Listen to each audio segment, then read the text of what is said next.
The Sharp family lived in Victoria, Australia, a place known for its peaceful beaches and quiet suburban life. John Sharp, his pregnant wife Anna, and their adorable daughter Gracie appeared to be a happy family. However, this image was soon shattered, leading to one of the most heartbreaking cases in Australian history. In March 2004, the Sharp family home became a crime scene when Anna Kemp and her daughter, Gracie, vanished without a trace. Born on February 28, 1967, John Sharp grew up in a world familiar to many. His childhood was marked by the usual ups and downs, with aspirations shaped by the world around him and a pursuit of happiness supported by his family. Raised in a close-knit community where neighbors knew each other by name and children played freely in the sun, John's formative years seemed filled with simple joys. As he transitioned into adolescence, those who knew him observed his transformation from a bright-eyed child into a quiet, somewhat introverted young man, intelligent, courteous, yet always on the periphery, as if observing the world from a distance. John was always present but somehow apart. It was as if he was searching for something he couldn't quite find among the people around him. During these formative years, John's path subtly began to diverge, laying the foundation for the man he would become. His silent observations and the unspoken thoughts simmering beneath a calm exterior might have been early signs of a brewing storm. Anna Kemp, originally from New Zealand, brought with her the promise of new beginnings when she arrived in Australia. Her infectious smile and love of life touched everyone around her, including John Sharp. They met at the Commonwealth Bank of Australia where they both worked. Anna was 4 years John's senior. Laughter shared over coffee and long walks along the beach culminated in their wedding day. Anna's spirit was a stark contrast to John's quiet introspection, yet their paths were destined to intertwine, igniting a tragic sequence of events. Maybe it was the allure of opposites attracting that drew them together, or perhaps something deeper, a shared longing for connection, for being understood. They married in October 1994 and lived in various places around the Mornington Peninsula area of South Melbourne. The future seemed bright, filled with endless possibilities. But behind the joys of marriage, the initial signs of strain began to emerge. The arrival of a child brings a new dawn for a family. Gracie, born in August 2002, with her innocent eyes and radiant smile, became the center of John and Anna's world. Yet the joy of parenthood also brought new challenges, casting long shadows on their peaceful family life. Every home holds its secrets, its private sorrows, and silent battles. For John and Anna, the dream of a happy family life in the suburbs of the Mornington Peninsula soon faced trials that tested their bond. Gracie was diagnosed with hip dysplasia, requiring a corrective orthopedic harness and causing her endless discomfort. Her early months were marked by relentless crying and sleepless nights, a situation that tested her parents to their limits. Once the harness was removed, problems with eating began and her sleep issues persisted. Anna sought professional help for these challenges. The family relocated one last time to a residence on Prince Street in Mornington, a quiet coastal town about 35 miles south of Melbourne. This place would tragically become the final setting for Anna and Gracie. In November 2003, Anna became pregnant with their second child. Gracie was just 15 months old. Anna was very excited. She was a loving mother, and Gracie was what she was living for. She'd always wanted more than one child because she never wanted her daughter to be on her own, so that when she and her husband were no longer there, Gracie would have somebody. The facade of family harmony lasted until March 21st, 2004 at a nephew's birthday celebration, the last time when Anna was seen alive. Guests saw no signs of discord between Anna and her caring husband, John. The next day, Anna dropped Gracie off at daycare and arranged to catch up with a friend. Her final contact with someone outside her marriage occurred the day after during a call to her private health insurance company, where she discussed extending their health cover to include their expected child. Then John called Anna's friends to tell them she had left with another man and had left Gracie with him. He reached out to Anna's mother, claiming she had abandoned him for another man, and he was unaware of her whereabouts. Though he anticipated she would return for their daughter within the week, he kept bringing Gracie to her daycare, telling the staff that he and his wife had parted ways. which meant Gracie wouldn't be coming back to the daycare. Anna's family received emails from Anna, and her mother received a bouquet of flowers from her daughter, but no phone call. The initial shock and confusion of Anna's friends and family quickly turned to worry. How could a devoted mother and her child simply disappear without a word? By May 2004, Sharp, engaging with the media, painted a picture of a man tormented by his family's disappearance. He said to the local paper, "Anyone that knows me knows I gave 100% for my daughter and my marriage." In a public plea, Sharp, holding a photo of Gracie, professed enduring love for Anna, saying, "Anna, our marriage may be over, but I still love you, and you are the mother of our beautiful daughter, Gracie, whom we both adore more than anyone else." He claimed he had spoken to Anna a week earlier and that she had left him for another man. He asked anyone with information to come forward. He said, "My biggest fear is being denied a part of Gracie's future." His demeanor and statements, however, seemed odd and struck a discordant note, inviting scrutiny over his narrative's authenticity. Despite proclaiming their marital dissolution and inconsistency highlighted by his premature use of the past tense when speaking about his family, a detail that did not escape police notice. Behind the scenes, law enforcement began to peel back the layers of John Sharp's carefully constructed narrative. Each unanswered question pointed to a darker reality. What secrets lay buried within the Sharp family? Anna and her mother used to call each other every couple of days. When Anna missed several of her calls, she grew concerned. She called Sharp, who justified Anna's weak explanations like being busy taking Gracie to daycare. This made her even more worried. Anna's devout Catholic beliefs and her unlikely affair and abandonment initially without Gracie, and at 20 weeks pregnant, fueled her family's distrust toward Sharp's account, further aggravated by the impersonal email and gift without any phone contact. Upon Anna's continued absence, her mother alerted the police in New Zealand and reported her daughter missing, prompting communication with the Mornington authorities. Confronted by the police, Sharp told them Anna got into a blue car and relocated to Chelsea with their daughter, denying any knowledge or involvement into their disappearance. The search for Anna and Gracie commenced with urgency. Missing persons officer Norel Fraser said detectives had to keep an open mind and not assume the mother and daughter were dead, as they had only been reported missing. She said Anna's bank account had been used intermittently and her phone was used once or twice. "We kept thinking, is she alive?" But as days passed, hope began to fade, replaced by a gnawing realization that the answers they sought might reveal a truth too painful to bear. Sharp quickly became the main suspect since there was no evidence to support his statement. The investigation's pace quickened as new information surfaced. Friends and acquaintances came forward, their testimonies shedding light on the growing tensions behind the closed doors of the Sharps' home. One of the friends confessed she mentioned they were going through a tough time. "I never imagined it could lead to this." The investigators increased pressure on Sharp, trying to make him nervous so that he would make a mistake. He lived like a recluse and never had guests. Their family home was ominously quiet. John was followed by undercover officers to monitor his movements. Soon, there was a breakthrough in the case. To mislead investigators, Sharp periodically utilized Emma's phone and bank card, crafting an illusion of her active presence across the southeast suburbs of Victoria. However, this charade crumbled under police surveillance, capturing Sharp's attempts to conceal evidence. The surveillance caught him on camera driving to Chelsea Beach and pulling a white plastic bag from the bush next to the public toilet. He took out Anna's phone from the bag and made a call. Then he withdrew some cash from the nearest ATM. After that, he disposed of the bag with the phone and card by putting them into a trash can in Mount Martha.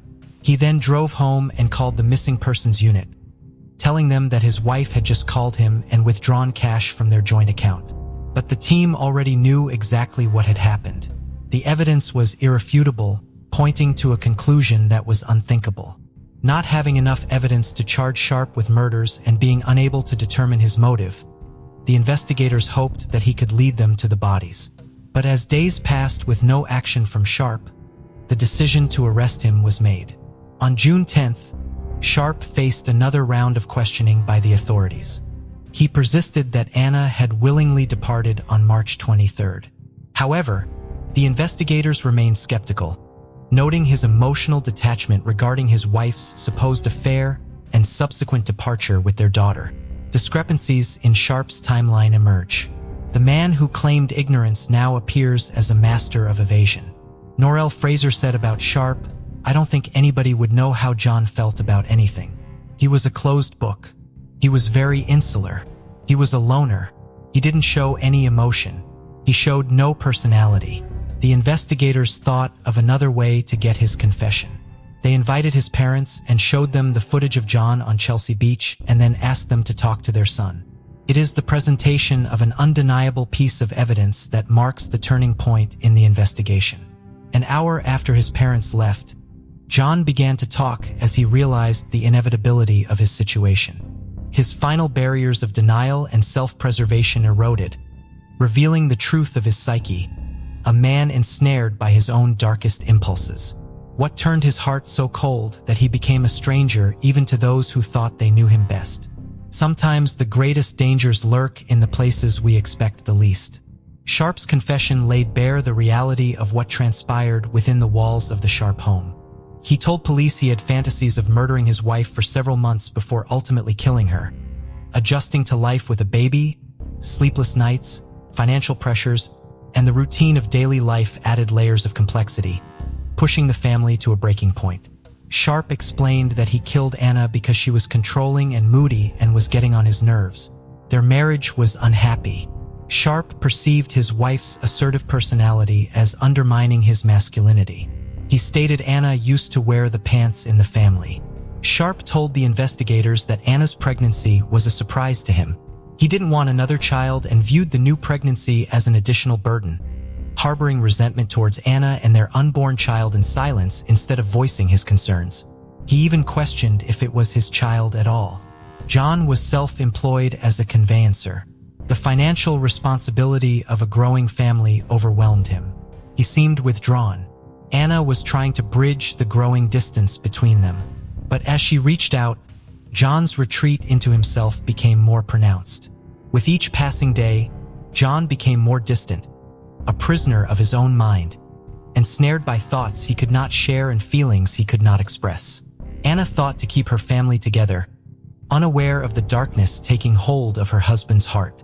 The chasm between John isolated in his thoughts and Anna attending to the needs of their home and children widened, filled with unsaid words and unacknowledged fears. Anna found herself facing a wall of silence, her efforts met with indifference or worse, hostility. Sharp made an unexpected and ominous purchase in early 2003, a high-powered spear gun from a Sport Philip Marine in Mornington, an interest he had never before expressed. This marked the beginning of a dark and tragic chapter. Sharp dedicated countless hours to mastering the spear gun in their backyard, familiarizing himself with its mechanics. In the days that followed, a domestic dispute escalated into an unimaginable horror. Gerald Kemp, Anna's brother, told reporters that in February 2004, Anna had an ultrasound to determine their baby's gender, but Sharp did not even bother going to the doctor's appointment with her. Upon her return, she anticipated her husband's eagerness to learn about the baby's gender only to find he showed no interest and didn't even ask her. Distressed by his apathy, Anna confronted Sharp, warning him that if he continued to be the unborn child, she was going to leave him. They went to bed at around 9 or 10 p.m.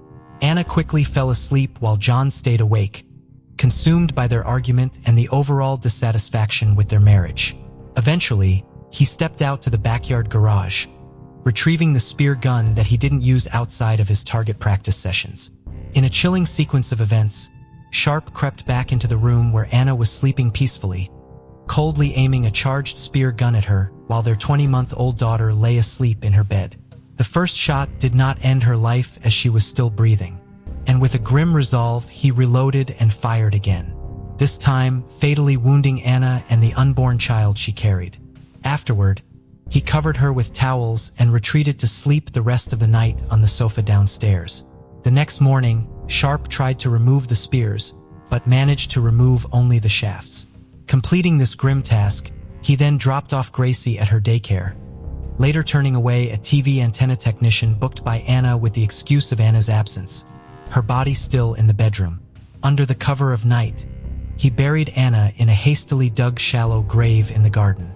Officer Fraser said, "It's almost difficult to describe, but to hear a man talk about murdering his wife who was 3 months pregnant, that was hard enough, but he said it with no emotion whatsoever."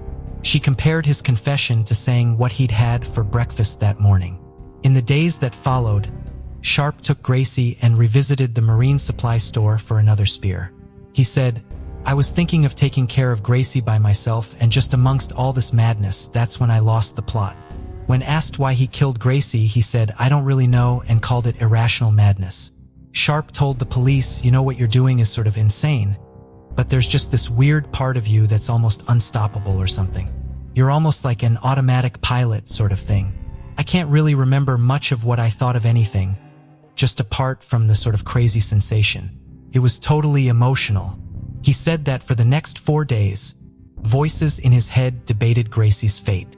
A few days after the murder, he started thinking Gracie needed to be with her mom. It was sort of in and out of my head all week. I could hear things going through my head. The voices saying, "You can't do it. You can do it. You've got to do it." Every option was coming up. On March 27th, after putting Gracie into her cot, Sharp drank a few glasses of whiskey and cola, confessing that he did this to numb his senses for what he was about to do. Then he went to the garage. Armed once again with the spear gun, he inflicted unimaginable terror on Gracie, who endured multiple shots before her tragic death at her father's hands. Same as Anna, Gracie didn't die at once. After the 4th shot, she was dead. The next morning, Sharp returned to Gracie's bedroom. He could not bear looking at her, so he had to hold a towel in front of his face. Then he removed the bolts. Concluding his macabre errands, Sharp acquired a chainsaw at a local Bunnings Warehouse hardware store in Frankston. He unearthed Anna's remains from their garden. He'd undisposed of Anna's and Gracie's bodies in garbage bags at the Mornington Refuse Transfer Station. He also discarded the spear gun, the chainsaw, and Gracie's clothes and toys. "I have a bootload of hard waste," he told the attendant. Officer Fraser said, "This is his wife that's pregnant." I kept thinking what was coming next, and then he told us about little Gracie. It's the most difficult interview I have ever listened to. I remember at one stage there was a break in the interview. I went to the ladies' toilets and I just put my head in my hands. Couldn't listen. Sharp then called Anna's friends and family with a fabricated story of her affair. Her friends said that immediately, alarm bells rang, and her hairs on the back of her neck stood up because there was no way Anna would leave Gracie behind. Following the murder of his daughter, he made a second call to his mother-in-law telling her that Gracie was now with Anna in a bigger and better place. At his residence, Sharp crafted an email from Anna to her family in New Zealand to convince them she was fine. The messages didn't sound like her daughter had written them. Sharp used Anna's email account to contact her brother as well. In the email, he claimed she had only intensified the mystery surrounding Anna's prolonged silence. The family filed a missing person report on Anna. The interview uncovered that he had jotted down notes for his cover story. While analyzing Sharp's TV appearances, body language expert Dr. Cliff Lamsley said that this was a poor attempt at portraying concern and sadness. He was juggling his eyebrows, contorting his face, and using a tissue as a prop. Though there was no moisture on his nose, no tears on his face, it's a convincing tactic that we rarely see with truth-tellers. The family told the police some disturbing facts. They believed Sharp's motive for murdering Anna was her discovery of Gracie's abuse by her husband. History of abusing the children of family and friends. Anna didn't know this before marrying him. One relative said, "We reckon she caught him. We think that's why he killed her." When one of Sharp's former victims became an adult, she confronted him about the abuse. In response, Sharp called her a derogatory name and told her she deserved it. The victim was tormented by the thought that reporting it earlier could have prevented the murders. Anna's brother later said that after the couple's honeymoon, she told her mother about their marriage. "I think I've made a mistake." Her brother remarked she just carried on with the mistake. She said there was no passion or love. Nevertheless, the couple continued their life together. An exhaustive 3-week search at a landfill in Mornington eventually led to the discovery of both Anna and Gracie's remains.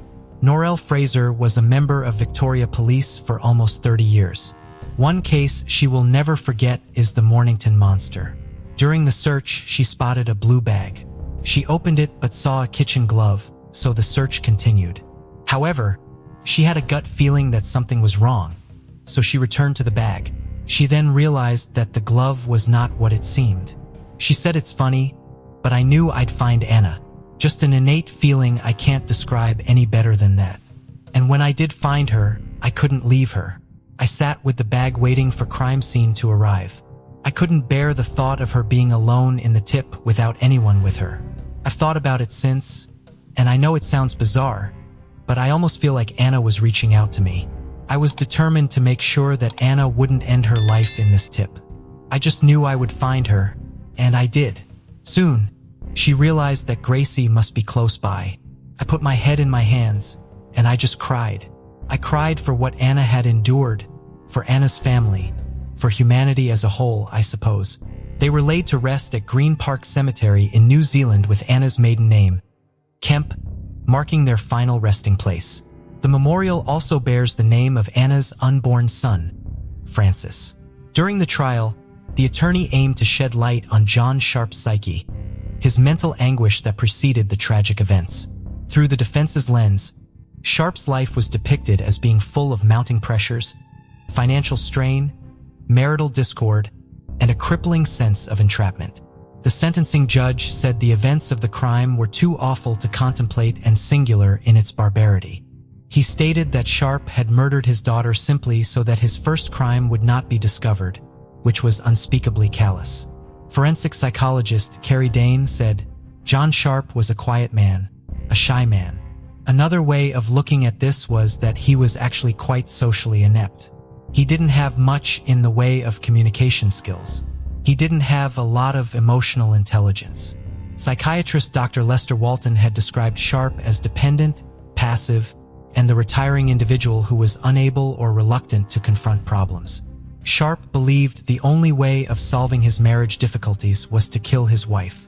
The Mornington monster pleaded guilty to the murders committed against both Emma and Gracie, receiving 2 consecutive terms of life imprisonment for each without eligibility for parole before 33 years. He will be eligible for parole in 2037. Sharp wept like a baby on hearing the verdict. He is kept under protective custody while serving his sentence as he faces life threats from other inmates. Sharp's elderly parents said John's crimes were horrific. He has given himself a life sentence for what he has done, and he will live with this for the rest of his life. One of Sharp's nieces said that his crimes have stolen 3 beautiful and precious lives. Sharp's crime is considered Victoria's worst case of familicide. Investigator Shane Brendel said, "It's a healing process for us as much as anyone else. As time passes, it becomes a bit easier. However, it also deepens your appreciation for your own circumstances and family, reminding you to cherish every moment spent with them. The awareness that some people resort to extreme measures to harm their own families highlights just how special and important your own family truly is." Every relationship is built on the foundation of trust, whether between parents and children, husband and wife, or even boyfriend and girlfriend. When trust is broken in these crucial relationships, and negative thoughts arise, it can feel devastating. Today's case shares a similar theme, involving a boy and a girl from Pakistan who were very happy in their relationship. However, after some time, the girl decided to break up, as she began seeing a negative side to her boyfriend. What the boy did afterward shocked all of Pakistan. Countess Ali Muqaddam was not just an ordinary citizen of Pakistan, but also a diplomat and ambassador. Due to his role, he lived in various countries. In 2021, he was residing in Islamabad, Pakistan. Countess Ali had also served as Pakistan's ambassador to South Korea and Kazakhstan, holding a prestigious position in the country. There were a total of 5 people in his family, including Shalkat Muqaddam, his wife Kausar Muqaddam, 2 daughters and 1 son. October 23, 1993 was the day when a beautiful girl was born in Shalkat Ali's house, whom they named Nur. Nur was a healthy and cute baby who always laughed and never bothered anyone too much. Although Shalkat's professional life was very busy and stressful, but when he came home, He spent quality time with his family. As a result, his children had a very good upbringing. From school days, Nur had a great interest in studying. She always used to read either school books or other books. Now, because Sheikhat Muqaddam was a diplomat, he used to get transferred to other countries due to his work, which is why Nur started her schooling from Ireland. Then she completed high school from South Korea. After South Korea, the family moved to Kazakhstan. But Nur thinks about completing her college in the US, where her older sister Sarah also lived. However, after the US, Nur returned to Pakistan, Islamabad. As humble and smart as Nur was in her childhood, she was equally humble and smart in her adult years. That's why everyone at home trusted Nur and easily accepted her decisions. Besides, Nur loved animals, especially stray dogs and cats. She used to feed them whenever she had time. Although Nur belonged to a wealthy family, she never had a liking for materialistic things. By hearing all these things, you must have understood that Nur was a kind-hearted, down-to-earth, intelligent, and confident girl. Along with all these things, Nur also had a great passion for art and calligraphy. She often made religious paintings too. As I mentioned, coming from a wealthy diplomat family, parties were a common occurrence at the diplomats' homes. So Sheikhat Muqaddam often took his family to such parties because they were excellent for networking and building connections. It was at one such party in 2018 that Nur met a boy named Zahir Jaffer. Zahir and Nur are both going to be key characters in this case. So before we proceed, let's take a brief look at Zahir's background. Zahir Jaffer was born in the USA, but he spent his childhood and teenage years in Pakistan. After that, Zahir pursued his graduation in the US and also spent some time living in the UK. Zahir's father was Zakir Jaffer, who was a very successful businessman. Due to his father's business ventures, the family was one of the wealthiest families in Pakistan. The Jaffer family had various businesses including healthcare, oil, real estate, and construction. This also provided them with opportunities to work with their country's military. One of these companies is Ahmed Jaffer and Company, where Zahir Jaffer is now the CEO while his father, Zakir Jaffer, used to oversee the company. But after some time, Zahir's mood changed and he started working as a therapist at a company called Therapy Works. In this company, Zahir used to listen to the children of the school and explain to them about mental health care. He also used to arrange lectures and presentations for the children. But the shocking thing here is that Zahir himself was an introverted and angry since childhood. He also had very few friends, and he rarely attended parties with them. But it is at one such party that he meets Nur, and he likes her. And Nur also enjoys talking to Zahir. Perhaps this happened because their personalities were different, and people say that opposite personalities are attracted to each other. However, both their families already knew each other because they used to attend such parties. But friendship between Nur and Zahir developed from this party. Then, after some time, this friendship turned into love and they both entered into a romantic relationship. However, it's not like they kept this fact hidden from their parents or friends. Rather, both their families and friends knew that Zahir and Nur were dating. Both families were happy because Nur completes Zahir and Zahir completes Nur. Actually, Nur brought out a side of Zahir that no one had seen before, whereas Zahir used to be very introverted before. But as soon as he met Nur, his personality began to change gradually. He started enjoying his life, hanging out with people. And at one party, people were surprised to see Zahir dancing with Nur, including Zahir's family, because they had never thought they would see this side of Zahir's personality. Everything was going well, but as the relationship grew older, things started to deteriorate. Initially, everything was going well in the relationship. Both were enjoying themselves and their families were also very happy. But then, after some time, a different side of Zahir came out in front of Nur. Actually, Nur later finds out that Zahir is a very aggressive and abusive man. Allegedly, Zahir had physically and mentally abused Nur several times.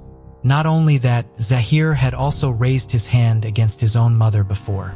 As a result, after almost 3 years of relationship, when Nurul couldn't bear Zahir anymore, she broke up with him at the beginning of 2021. In both families, there was dissatisfaction over their children ending the relationship because neither of them was a normal family.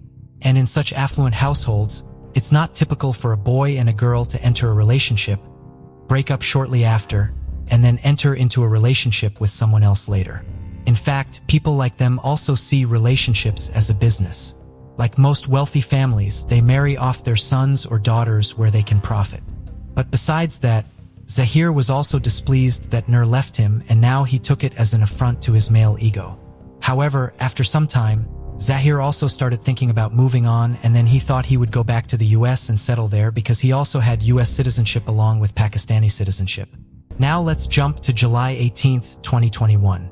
On this day, Zahir booked a taxi to go to Islamabad International Airport.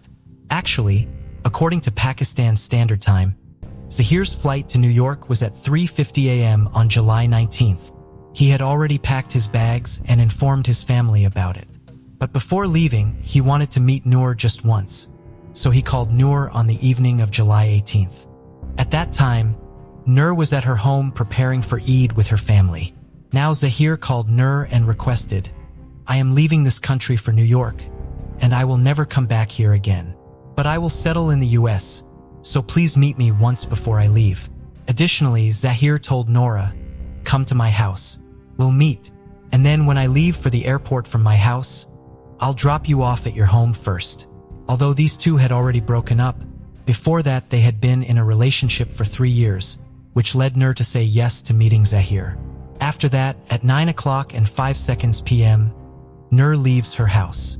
But she doesn't tell her family that she's going to Zahir's house.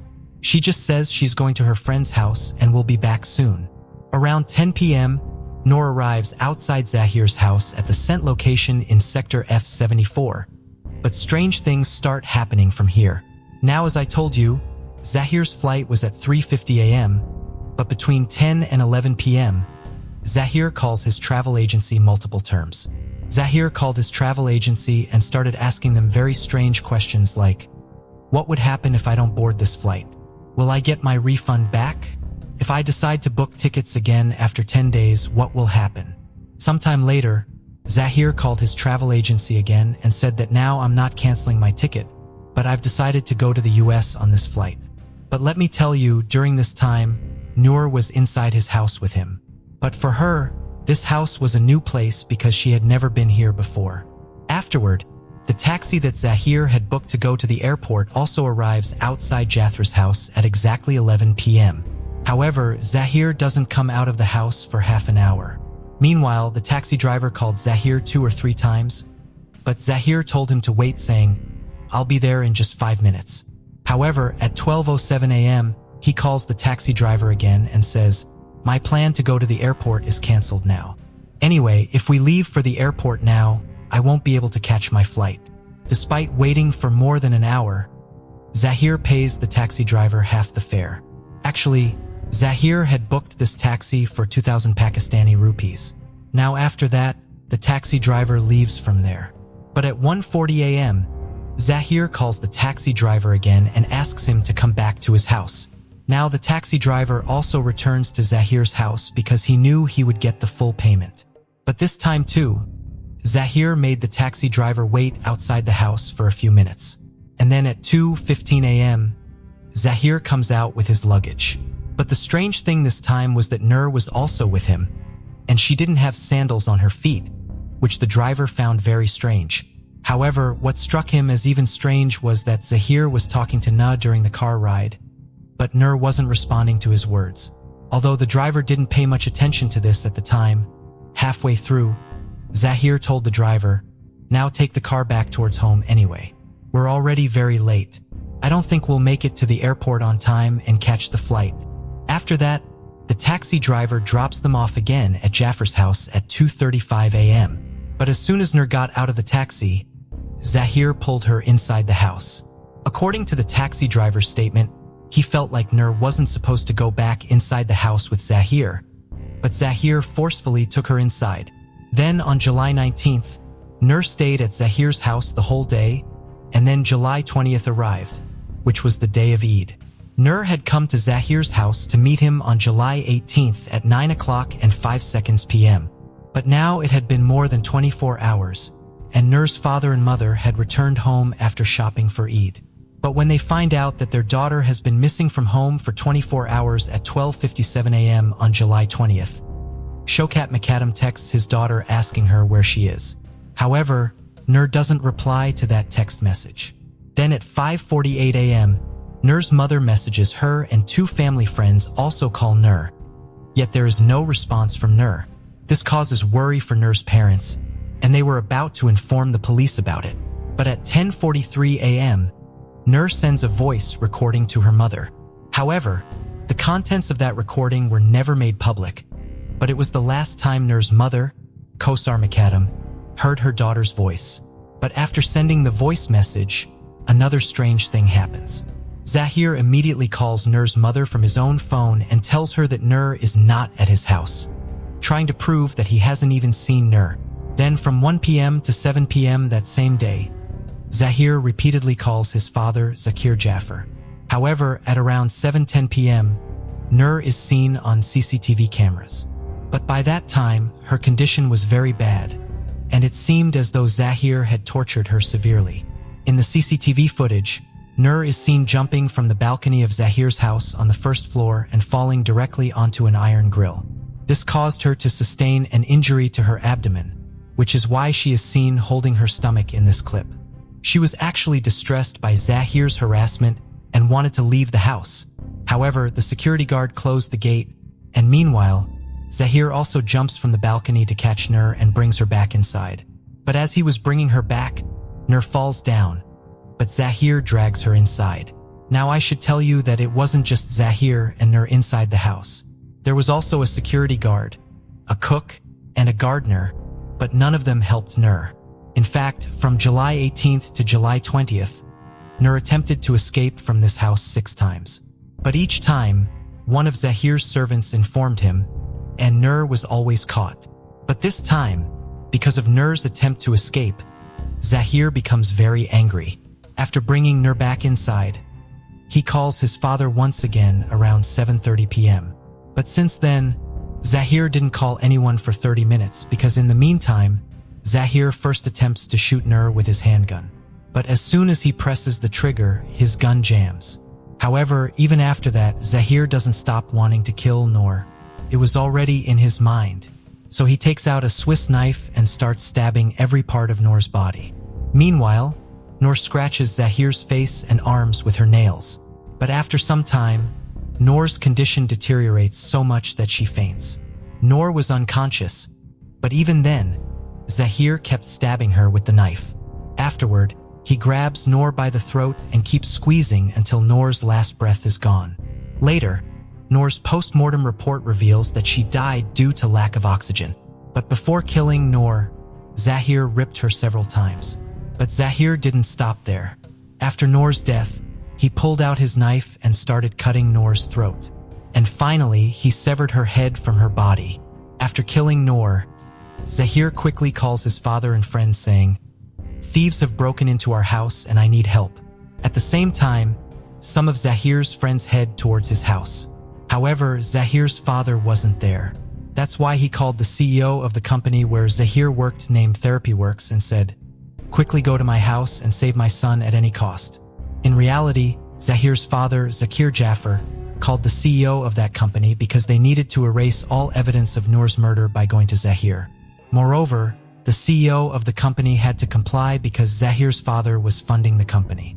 Around 8:30 p.m., Tahir Zahour, the CEO of Therapy Works, arrives outside Zahir's house with his 6 employees. Additionally, some of Zahir's friends were also present. However, the door of Zahir's house remained closed, so Tahir took a ladder and with his employees, entered through the window on the first floor. But as soon as they reached the first floor, Zahir attacked one of the employees with a knife piercing through his chin and tongue.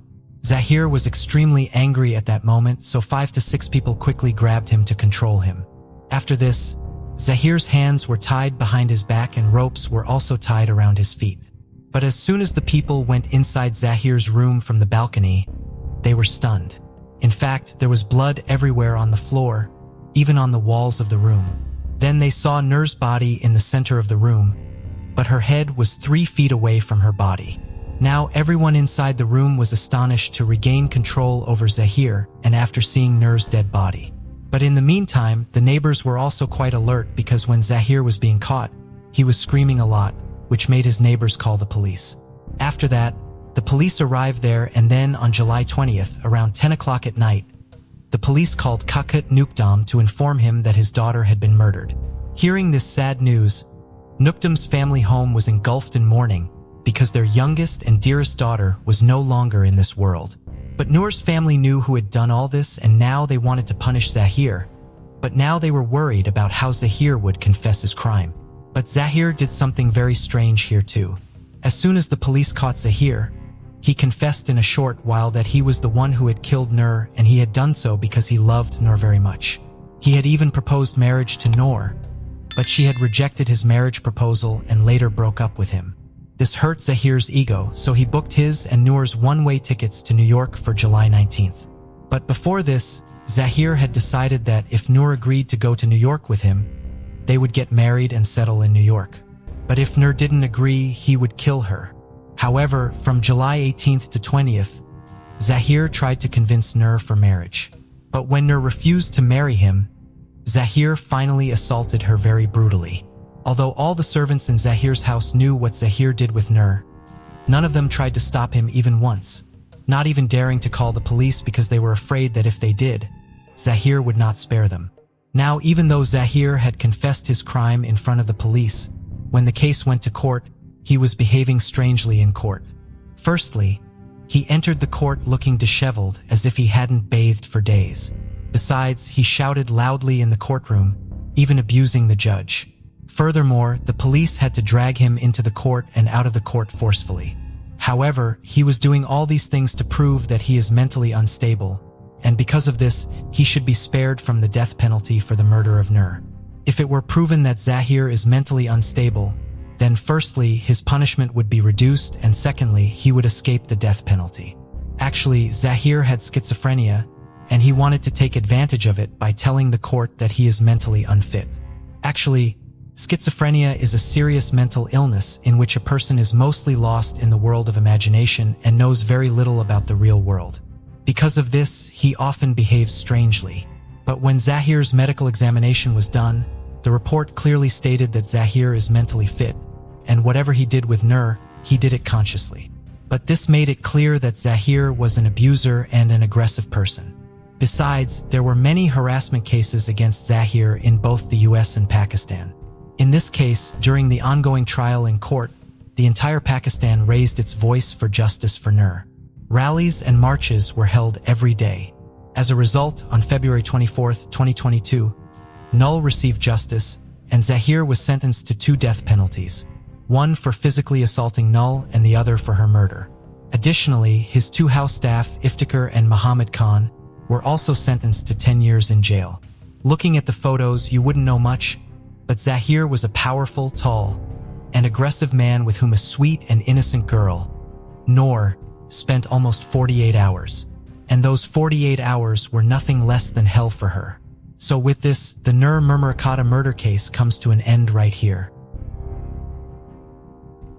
Anna Mary Barnett of Radcliffe, Kentucky was just a teenager when she became a mother. As much as she loved her son, Jerry, she struggled to support him. In order to be able to provide for, she generally relied on family members to look after her son while she was at work. One day in 1965, however, Anna Mary could not find a relative to watch 5-year-old Cherry. She therefore had to leave him with a babysitter while she was at work. She did not know the babysitter, who lived in nearby Elizabethtown, very well, but she did not have any other childcare option that day. However, when Anna Mary returned to pick up her son, both Jerry and the babysitter were gone. Neighbors of the babysitter told Anna Mary that she had simply packed up and left. Anna Mary and her family tried to get assistance from local law enforcement agencies but were turned away. The only reasons they could think of for their refusal to investigate the case were Anna Mary's race or age. Whatever the authorities' reasons were for not taking Jerry's disappearance seriously, Anna Mary was more scared after asking them for help than she was when she first went to see them. The babysitter took Jerry to Delaware, where she then abandoned him. Authorities there did not have any records on him, and he was too young to provide them with specific details about his family or where they lived. Jerry was given the last name of Thomas and an estimated birth date and placed into foster care. Jerry grew up and eventually had children of his own. However, by his own admission, he sometimes found it challenging to be active in their lives because of the trauma he had experienced in foster care and the way it negatively influenced his understanding of the concept of family. It would be one of his children who would ultimately help reunite Jerry with his family and begin to heal that damage. In 2016, Jerry's son, Damon Parker, took a commercial DNA test. In early 2020, a new DNA match showed up in the system. That match was his cousin in Kentucky, Will Barnett. Will was able to explain to Damon the details of Jerry's background and the story of how he was taken from his family. Damon was then able to speak to his grandmother, Anna Mary, and arrange a reunion. In February of 2020, Damon and Jerry made the 10-hour drive from Delaware to Radcliffe. Outside of his mother's home, Jerry was met by a large group of emotional family members. After 55 years, he was finally reunited with his mother. Anna Mary knew he was really her son as soon as she saw him and was beside herself with joy at finally having him back in her life. The entire family is grateful to have Jerry back and finally relieved the stress and concern they have carried for so many years. Jerry says the reunion and the joy his family has shown over it has filled a void that he always felt during his time apart from them. Raymond Nelson was born on September 1, 1911 in Iowa and grew up in the city of Logan. He graduated from Logan High School in 1931 and worked as a clerk at the Logan Canty drugstore. In 1934, he married Helen Smith and the couple would eventually have 2 daughters, Roberta and Claudia. On December 3, 1940, Raymond dropped off his laundry at his parents' home in Logan. His sister reported that he had tears in his eyes while he was there. This would be the last time anyone in his family would see him. His youngest daughter was just 4 months old at the time. Shortly after Raymond went missing, a truck driver named J.A. Peterson came forward. Peterson said that he had given Raymond a ride to Council Bluffs on the night of December 3rd. Raymond had told him that he was on his way to Omaha where he was due to report to work at the airport the following morning. Police went to Omaha to look for Raymond there, but found no evidence that he had arrived in the city. They believed that this meant Raymond either had met with foul play or had traveled further west. The FBI became involved in Raymond's disappearance after his draft number was called up, and he did not report for duty. They could not locate him, and he was declared a draft dodger. Raymond's social security number was never used after he went missing. There were certain details that made it appear Raymond may have voluntarily disappeared. He stopped paying many of his bills, including the one for his life insurance, shortly before he went missing. However, some members of his family were still convinced that something terrible had happened to him. His mother, Millie, remained positive that her son was not the kind of man who would have walked out on his family until her dying day. Raymond's oldest daughter, Roberta, found comfort in the idea that something had happened to her father than in the notion that he had willingly abandoned their family. Raymond's younger daughter, Claudia, eventually had a daughter of her own, Jennifer Hoffman, who would be the driving force behind finally solving Raymond's case. Jennifer grew up hearing stories about her lost grandfather, and after she became a private investigator, she began looking into the case with hopes of finally being able to tell her mother what really happened to Raymond. Jennifer, of course, used the basic investigative techniques, collecting documents and speaking to witnesses, in this case her relatives. She tried more creative methods as well. Raymond loved model airplanes and was highly skilled at constructing them. Some of his planes were featured in window displays at the Brandeis department store in downtown Omaha. Jennifer therefore began researching the model airplane community in case Raymond did leave Iowa voluntarily and continued his hobby elsewhere. During this research, she came across an image of an Australian man named Monty Tyrrell. Monty was a prominent enough member of the model airplane community that the Monty Tyrrell Memorial Scale Rally, held by the Peckham and District Aircraft Radio Control Society, is still put on every March, almost 30 years after his death. Jennifer believed that there was a striking resemblance between and her grandfather. She began trying to get in contact with individuals in Australia with information about Monty, but her early efforts were unsuccessful. She was eventually able to locate someone who had known Monty towards the end of his life. This person told her that Monty's father, Ned, had lived in South Australia and worked at the Tivoli Theatre in Adelaide. If this information was correct, it would mean that Monty was not really Raymond Nelson. However, Jennifer hired an Australian private investigator who learned that no one named Ned had worked at the Tivoli. Furthermore, he could not find any information about Monty for a 30-year period, which he found suspicious.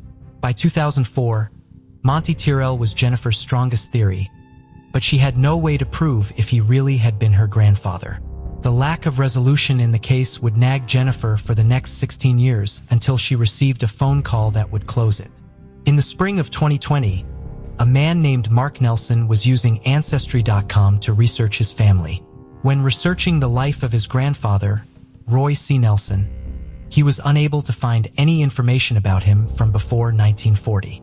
It was as though Roy had not existed before that year. Roy's parents, Nels and Millie Nelson, were named in Roy's obituary, so Mark began researching them. He could find no mention of them having a son or living with anyone named Roy, but he did find record of their son, Raymond Nelson of Iowa. Raymond Nelson had the exact same date of birth as Roy Nelson. Mark's grandfather had claimed to be from Hibbing, Minnesota, and never used the name Raymond. Mark was not immediately concerned by these details. Perhaps his grandfather had been born in Minnesota and lived in Iowa later and disliked his given name, so he went by Roy instead. However, both Roy Nelson and Raymond Nelson had draft cards on file on Ancestry.com. Comparing the signatures on them, Mark noticed that the name Nelson had been signed almost identically. When Mark looked Raymond Nelson up online, he came across an article about his disappearance and Jennifer Huffman's quest to solve it. He got in contact with her and shared with her all of the information he had gathered. Jennifer agreed that the signatures on the draft cards appeared to have been signed by the same person, and photographs of Roy Nelson were strikingly similar to ones of Raymond. Further confirming that Roy really was Raymond was the DNA of Raymond's granddaughter, Gina, whose mother was Raymond's daughter Roberta. When Gina used a commercial DNA site, it matched her with a close cousin in Connecticut. The Nelson family could not figure out how this person fit into their family tree at the time. After learning about Roy Nelson, they discovered that this relative was a member of his family. Raymond had left Iowa on his own and moved to Connecticut, where he applied for a new social security number and changed his name to Roy. While living as Roy, Raymond had 4 more children. Raymond's reasons for leaving his family in Iowa will remain unknown, but they at least now know what became of him. It's kind of bittersweet, his daughter Claudia told the Daily Nonpareil, but I'm glad we finally know what happened. Vanessa Smallwood of Maple Shade, New Jersey, was a devout Christian who was passionate about sharing her faith with others. She loved her family, especially her 3 grown sons. She had a kind heart and a caring spirit. At the beginning of 2014, the 46-year-old was going through a difficult period.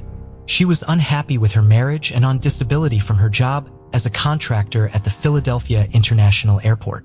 She had become sick after dealing with the stress of her mother's death and her father suffering multiple strokes. She did have a history of mental health issues, but a cousin who saw her on January 25th would later report that Vanessa had been speaking optimistically about her future. On January 27, 2014, Vanessa and her husband drove to the Any Garment Cleaners in the 500 block of Haddonfield Road in Cherry Hill, New Jersey. Vanessa's husband went inside while she waited for him outside in their 2005 Chrysler Town and Country minivan. When he came back out, however, Vanessa and the vehicle were gone.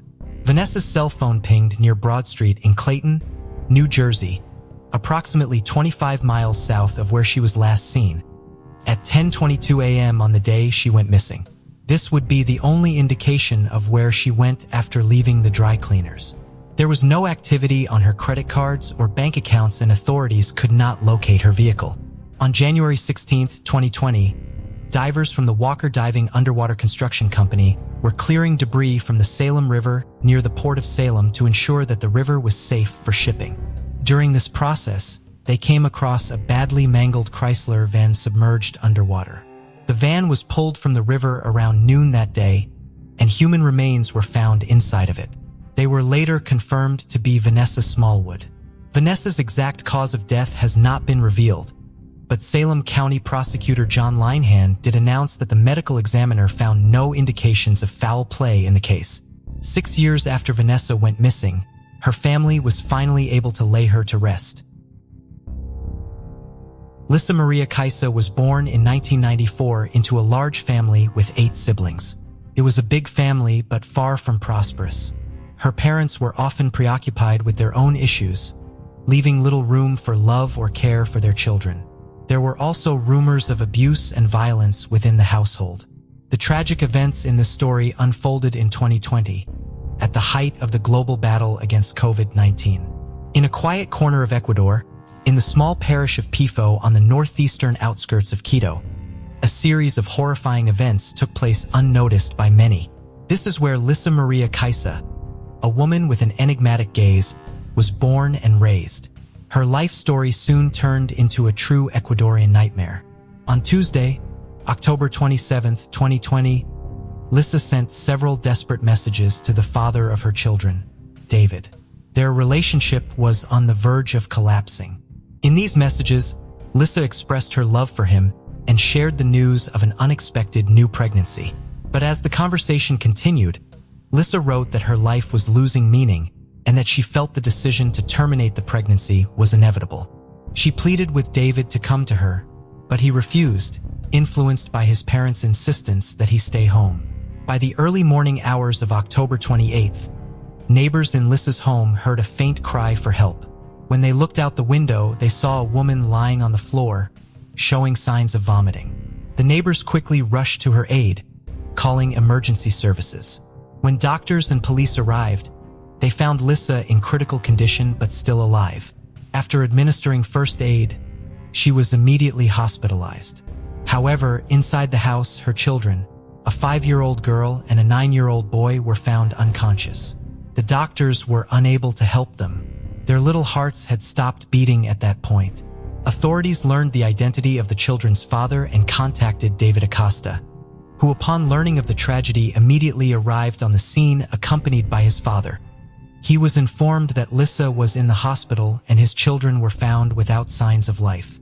After several days of fighting for life in the hospital, Lisa finally regained consciousness. By that time, the investigators, guided by their findings, had presented the prosecutor's office with sufficiently convincing arguments to issue an arrest warrant for this mysterious woman. When she was released from the hospital, she was immediately transferred to a social rehabilitation center. The authorities insisted that Lisa undergo a psychological and psychiatric evaluation as her state of mind required further investigation as part of the upcoming trial. Lisa ended up in a rehabilitation center and doctors and psychologists took up their work. In a conversation with a criminal psychologist, Lisa opened up about her difficult childhood where her parents fought and abused each other and their children. Her childhood had a noticeable impact on her state of mind, and moments of quarrels and her parents' divorce became an integral part of her memories. Such a childhood forced Lisa to go to work from the age of 11 to be able to study. The girl strived to escape from her dysfunctional family and build her future in a different way. The expert report also indicated that Lisa had been abused. She talked about how after several years of marriage, David, her husband, changed dramatically. He began to humiliate his spouse and then to raise his hand against her. On the day of the tragedy with the children, investigators working at the scene found several glasses with liquid residue on the table. These finds later revealed traces of epilepsy pills belonging to one of the children, as well as other chemicals requiring identification. Police officers thoroughly searched the house and after noticing a strange odor in the kitchen, noticed a suspicious area under the utility room. They broke down the barrier and found a lifeless body wrapped in a blanket with characteristic signs of having been there for a long time. Later, further investigation revealed that the discovered body belonged to Jamie Yanchiguano, a 28-year-old who had been in contact with Lisa. Jamie had been reported missing by his family days before the gruesome discovery. According to Rosa Yanchiguano, Jamie's sister, he was last seen on October 18th. Rosa told investigators that after her brother disappeared, Lisa called several times inquiring about him. Lisa claimed to have received a text message from Jamie where he mentioned that illegal substance traffickers were holding him captive and demanding a ransom of $8,000. She strongly warned Jamie's family not to contact the police. This claim became a crucial point in a complex investigation as detectives sought to solve the tragedy and uncover if there were any other hidden victims. During her interrogation, Lisa revealed that in 2020, while working at a cookie factory, she met Jamie Ianchiguano. According to her, they became friends. Lisa wanted to return to her husband, who allegedly planned to blackmail Jamie for money. David made it clear to Lisa that if she did not help him, he would divorce her. Later, David gave Lisa a white powder and told her to put it in Jamie's food. Once she did, Jamie fell asleep and never woke up. Realizing what had happened, Lisa, in desperation, tried to win back her husband, but failed. In her despair, she ingested the same poison and gave it to her children. However, the poison did not have the expected effect on her, and she sought help from her neighbors to save herself from the horror that had befallen her children. Following her testimony, investigators launched a thorough investigation, but no evidence of David's involvement was found. No one close to the couple could have foreseen that Lisa Maria and David Acosta's lives would take such a tragic turn. When they met, Lisa was only 16 years old and still in high school, a dreamy and romantic girl, while David was a strong and determined young man. Their friendship quickly developed into strong feelings, leading to Lisa's unexpected pregnancy. Although their families disapproved of their relationship, David's parents supported their son and welcomed Lisa into their home. In difficult times, David's family provided genuine support to the young couple, even inviting Lisa to live with them to ensure she completed high school. When Lisa turned 18, the couple got married.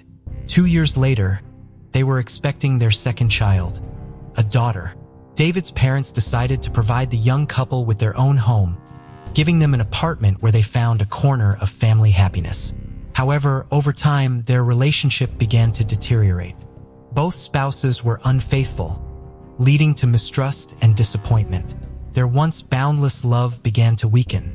Lisa also complained of psychological abuse from David, prompting her to seek help from the police.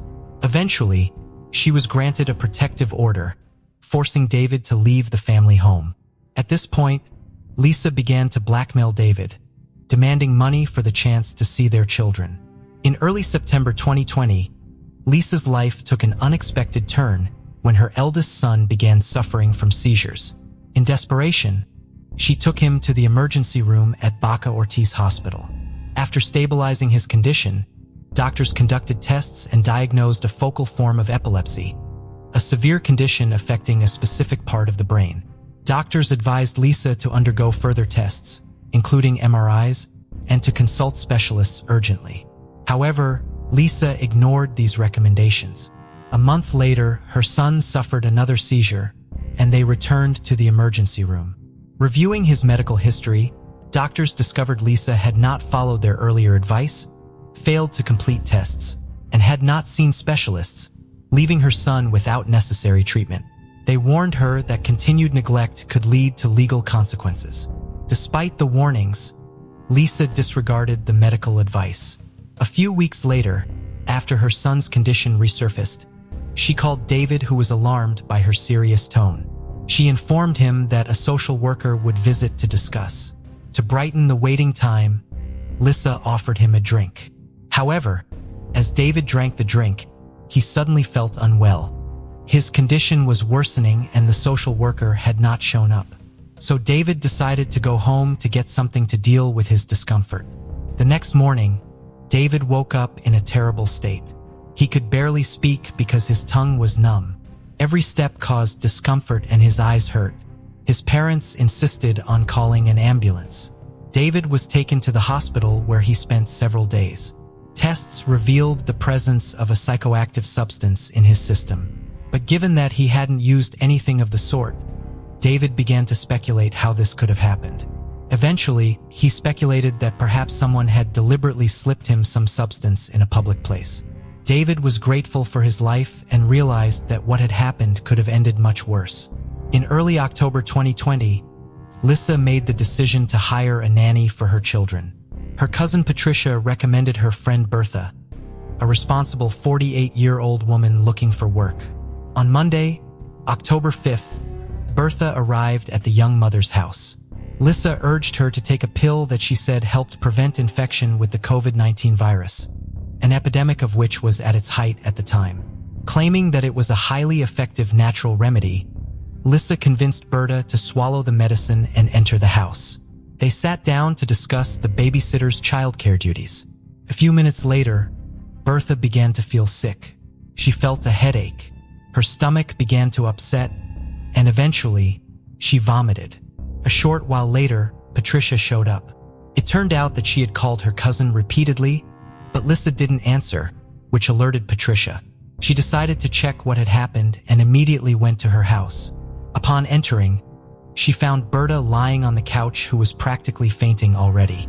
Lissa shared with her cousin what had happened and expressed concern. Learning that Lissa still had not called an ambulance, Patricia immediately did so herself. After a while, doctors arrived and sent Bertha to the hospital. The condition of the victim managed to stabilize.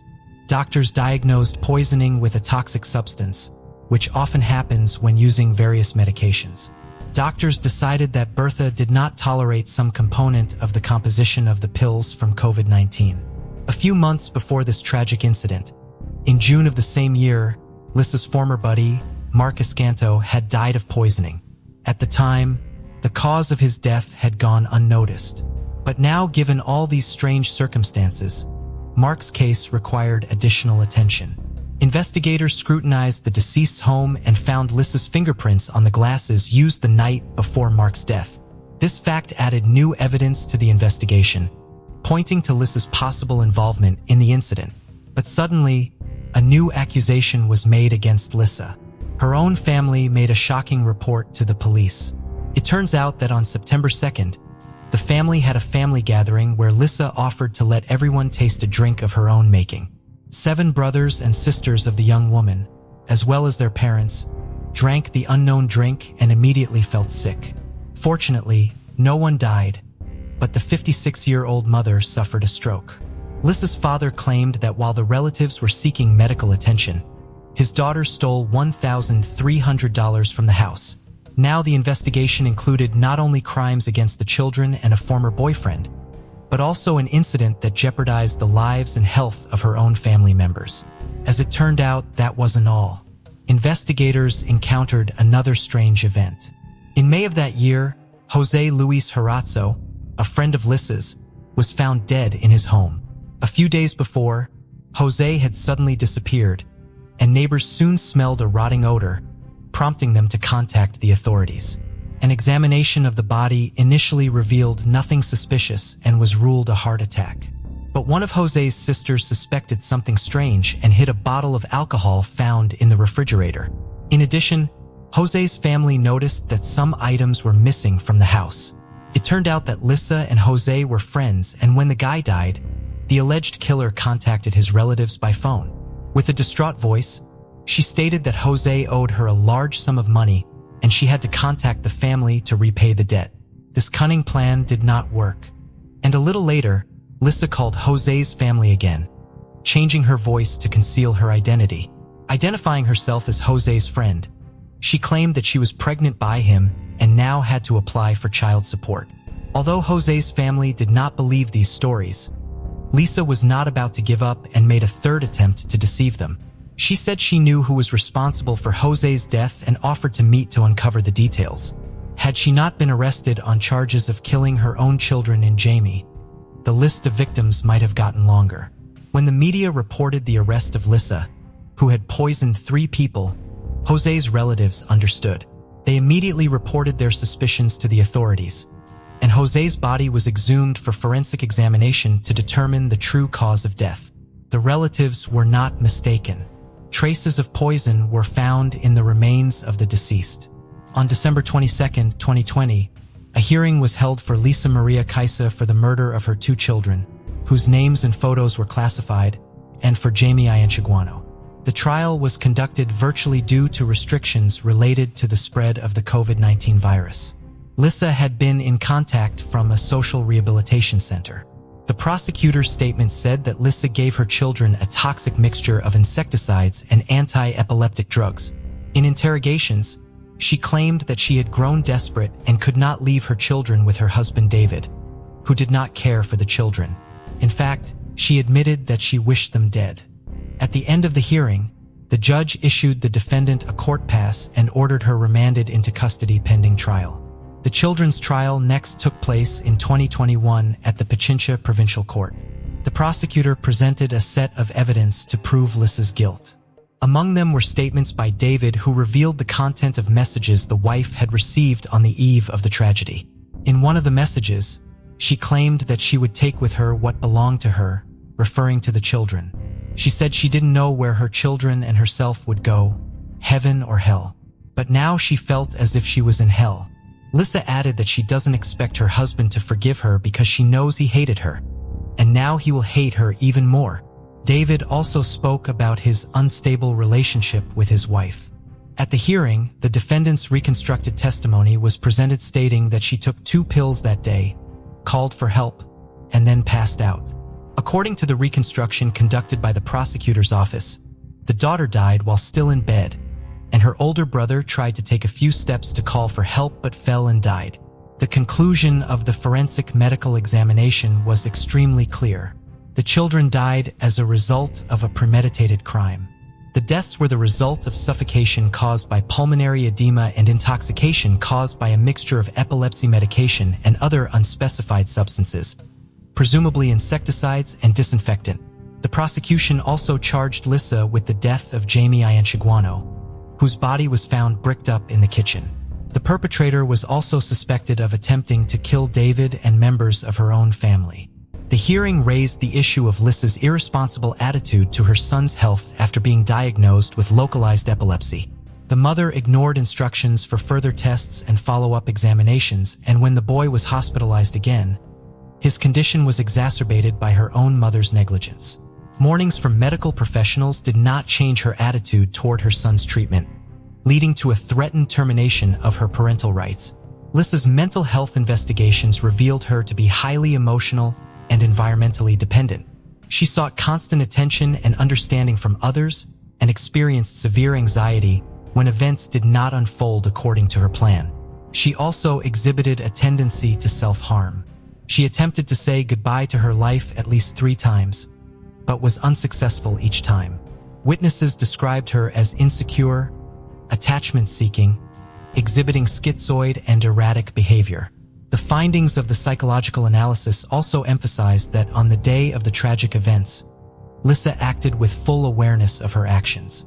After a long trial that lasted 10 months, Lisa Maria Kaisa was found guilty of the crime against her children. The Pichincha Provincial Court sentenced her to 34 years 8 months imprisonment. In addition to this, she was ordered to pay David a compensation of more than $20,000. It was noted in the press that Lisa remained calm throughout the proceedings and only showed emotion when her children were mentioned. The Jamie Ianchiguano murder case, which began in August 2021, appeared to be unfinished. New details were revealed during the court hearings. Lisa admitted giving her friend a white substance mixed with alcohol but claimed she got it from David. However, the investigation proved otherwise. According to a psychiatrist who interviewed Lisa, she did not want to take Jaim's life. She wanted to intimidate his family so she could then extort money. She did demand $8,000 as ransom. Experts called the plan disorganized, which ultimately led to the crime. In addition, forensic tests revealed that it wasn't that simple. Jaime was found to have poison in his system, and the cause of death was strangulation. The body was found with a shattered rib cage and wire around the neck. Lisa claimed that after her friend died, she decided to bury him under a back room and cement him in. The store owner's testimony confirmed that Lisa bought building materials during the days of Jamie's disappearance. After the parties' arguments, the prosecutor's office requested a new trial in April 2022. At that trial, an additional charge of extortion was filed. Lisa called Jamie's relatives, claiming he was being held by a group of gangsters, and demanded $8,000 for his release. The defense relied on the lack of conclusive evidence that Lisa was involved in Jaime's murder. Nevertheless, She was found guilty and received a 22-year prison sentence, as well as a sentence to pay $5,000 to the victim's mother. While Jamie's trial was underway, the investigation of Mark Escanto and Jose Luis Arrezo, Lisa's alleged victims, was nearing completion. Mark Escanto was 48 years old, and tests conducted after his death revealed traces of the same substance that Lisa had given to her children. In addition, Mark was found to have severe inflammation of the stomach. The family's lawyer claimed that Lisa met Mark, offered him a beer, and then put the poison in the drink. A glass with Lisa and Mark's fingerprints, as well as a swab containing the woman's DNA, was provided to authorities. Alleged motives for the murder included jealousy and money. It is also known that Lisa had asked Mark to help her financially, and there is evidence that he loaned her at least $120. Mark was Lisa's first known victim. The final outcome of this case, as well as that of Jose Luis Arrezo, remain unknown. They may not have been reported in the press, or the investigation may not yet have reached the stage of being formally charged and brought to trial. At the time of her brutal crimes, Lisa Maria was only 26 years old. Her high-profile criminal case has become one of the most horrific and disturbing in Ecuador's recent history. These crimes made her known throughout the country as Dona Venado. Lisa Maria Kess is recognized as a serial killer in Ecuador. Her victims have endured terrible suffering, and their relatives have suffered unbearable pain. The charges include 5 murders and 9 attempted murders. Under Ecuadorian law, the maximum sentence she could face is 40 years in prison. That means Alyssa could be released when she turns 70 years old. It is still unclear what motivated Dona Venado to commit such horrific acts. Was her act the result of resentment for not getting what she expected in life? Many speculate that the motive was money. And in David's case, Lisa acted out of a lust for revenge, which led to the tragedy with her children. The most horrific part of this story is not only the number of victims left in the path of Dona Venado, but also the fate of 2 innocent children who could not have guessed that their mother, who gave them life, would take it away so absurdly and cruelly. In 1980, 21-year-old Helen Pinsky was a senior at Wheaton College in Norton, Massachusetts. She was an active member of the community there and served as the chair of the resident hall council. The only thing important enough to take her away from that community was her dream of becoming a journalist.